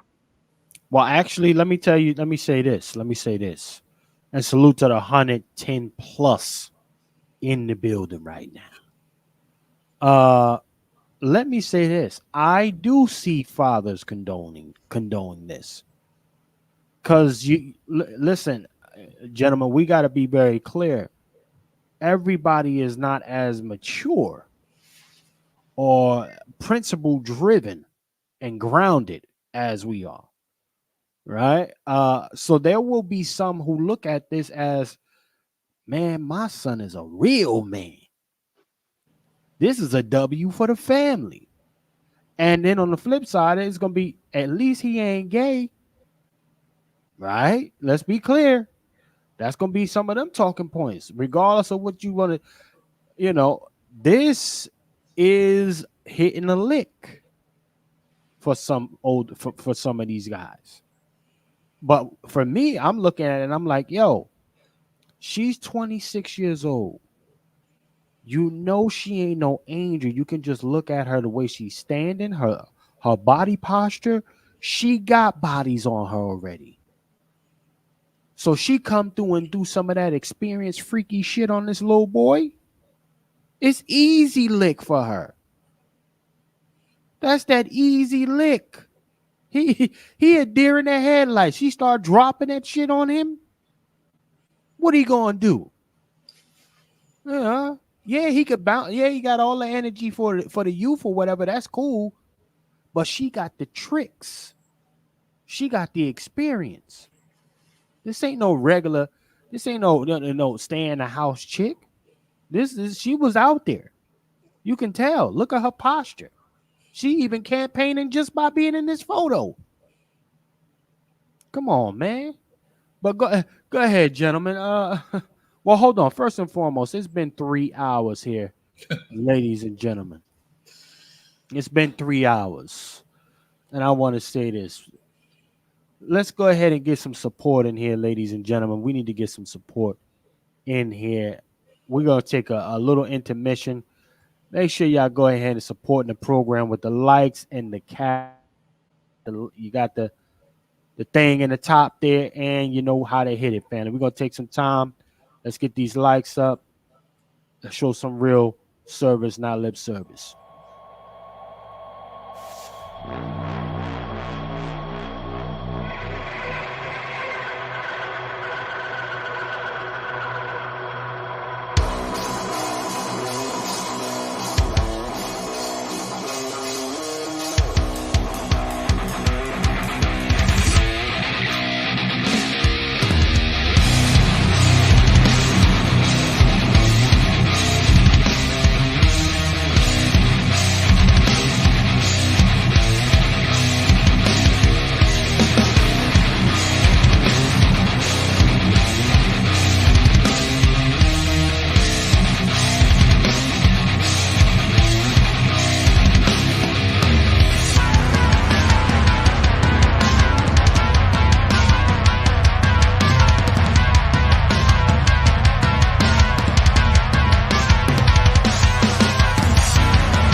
Let's see what's happening here. Let's see what's happening with the family. I see no cash apps coming through. I guess we had our fill for tonight. Salute the brother Nico in the building. Salute brother Nico. Gunshot for Nico. And salute brother Nico. Ladies and gentlemen, contributions are always welcome. I'm going to give it another minute or so here. And if you no longer want to contribute, or if you don't want us to keep going, we'll just shut it down here. Okay? Which is fine with me as well. Which is fine with C as well. Okay? $ FTS49. You can scan that QR code.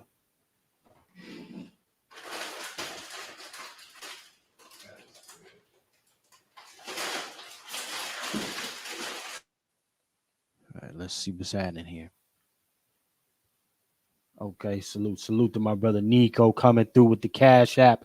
Salute, brother Nico, coming through as usual.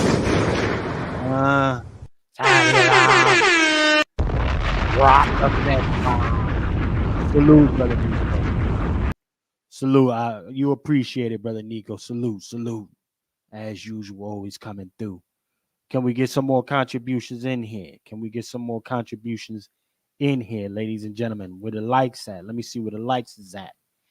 Let's see where the likes is at. We even got likes up. 100 plus in the building. Let's see what the likes look like. Let's see what these likes look like.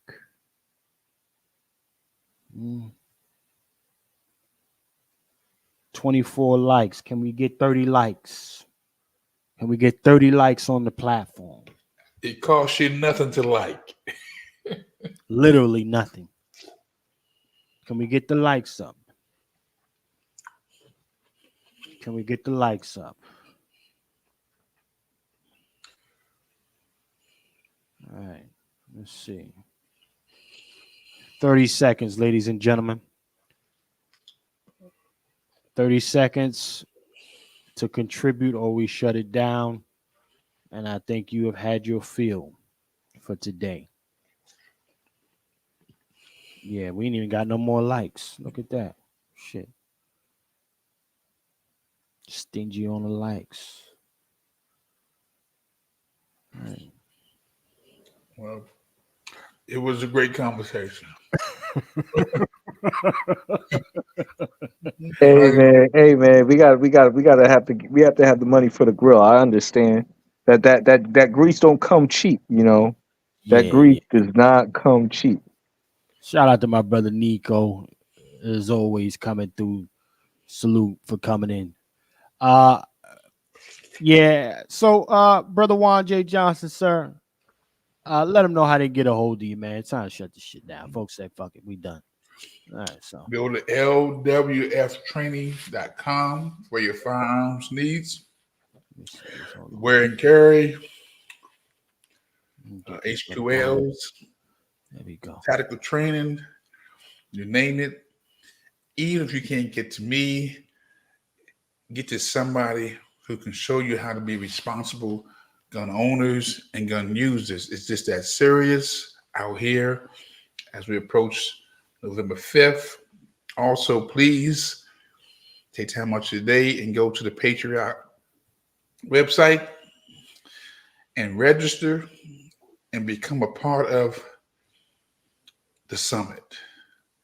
I will be there speaking, sharing, giving you real time information that you can apply same day. Okay, it's just that important. I mean, we're in the era right now, family, where we don't have the luxury to be entertaining you. We're trying to enlighten you, educate you, inform you, and get you ready for what's around the corner. And we're not going to be begging for no support. You know you know you're getting information. You know you're getting it. So just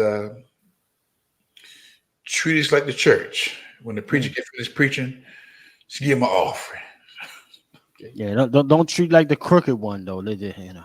Well, actually, might have to treat us like that nigga or Negroes get the money. Shit, shit, they could do all kind of. They get private jets and all type of shit. Yeah. Oh my God, yeah. But anyhow, I mean the likes at the bare minimum, but it is what it is. It's been 3 hours. See, Yeah. I should have did this shit at the 1:30 mark, like I've been doing. See, I done fucked up today. But okay. It is what it is. Brother Lone Wolf, Juan J. Johnson, ladies and gentlemen, go over, follow the young man on his platform. We are growing, we are expanding. I am also going to be revamping this particular platform, which is great because you got to constantly grow in this thing. So it's going to be, more, more information, but just the look of it. We're gonna turn it up even more. That's I don't like to be stagnant. So be on the lookout for all of the progressive uh you know takes on what we're doing here, and I'm sure you guys are gonna appreciate it for those of you who rock with us on a regular basis. Salute to my brother Juan J. Johnson, ladies and gentlemen. As usual, make sure y'all go ahead and follow the brother and subscribe to his YouTube channel. Salute.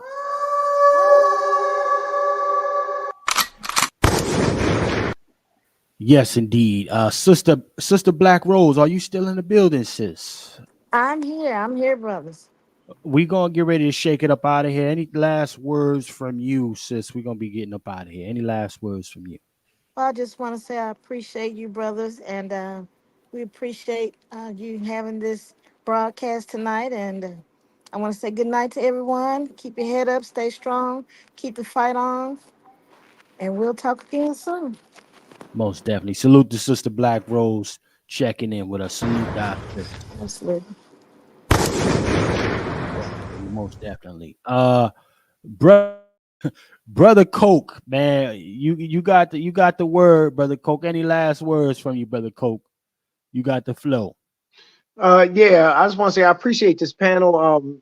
Such a poignant discussion that we had going on here. Special salute to the family Black Rose bringing that Texas tape up into the mix. I appreciate that. Oh man, hearing her talk is, man, listen, it just felt all warm and fuzzy. So salute to all of the sisters and the ladies, that the Black American women up in here who stand 10 toes down on business as well. We couldn't do it without y'all. That's a fact. We could not do it without y'all. The one things that are the takeaways, some terms that I want to make sure that y'all leave with, something will stick.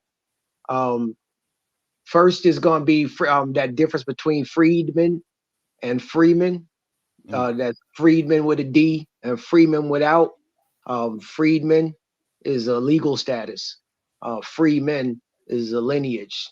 That's kind of like a good delineation, fork in the road. But there's a lot that's attached to that, especially when it comes to Black American on both sides of that situation. The other one is that pan.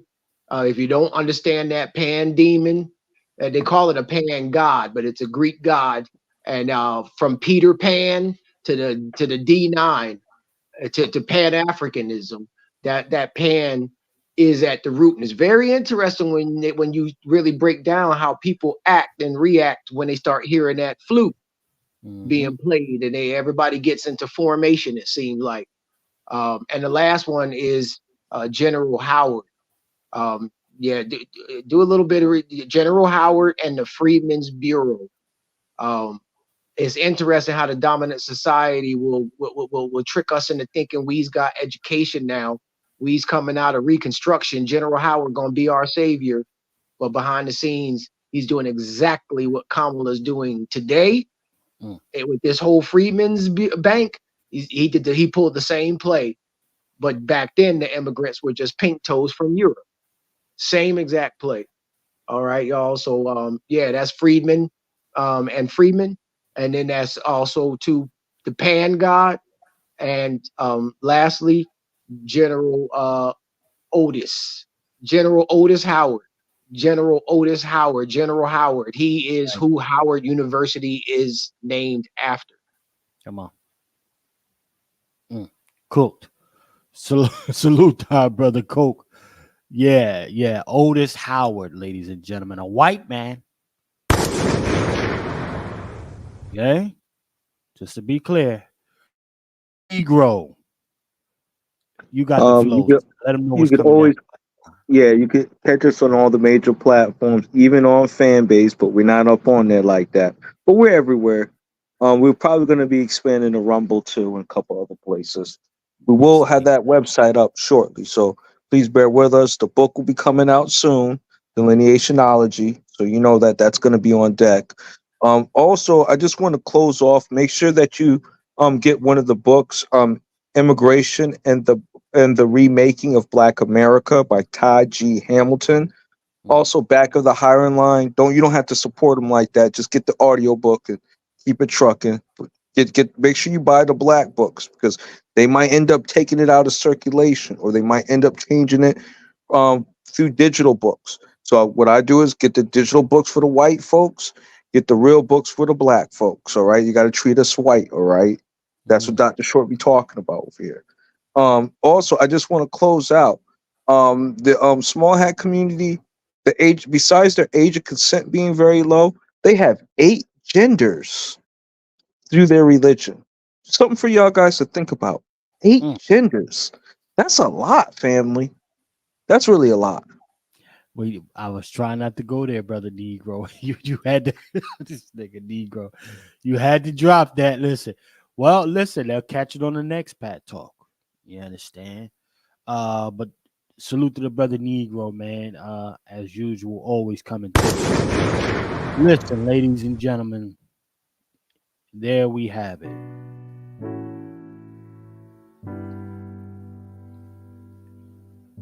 it's another day here, man, to do what we do, bring you the information that you're looking for. In a situation such as this, if you don't say anything, you can't be mad about the youth that you see in your neighborhood. They ultimately become products of their environment. And that also means your action or inaction to prevent this very kind of degeneracy that you see before you. You can't get a W sitting on the sideline. So with that being said, ladies and gentlemen, I want to thank everybody for joining us here today. And remember, in a system of white degeneracy, you stand for nothing, you fall for anything. My name is Chef C, and I'm out.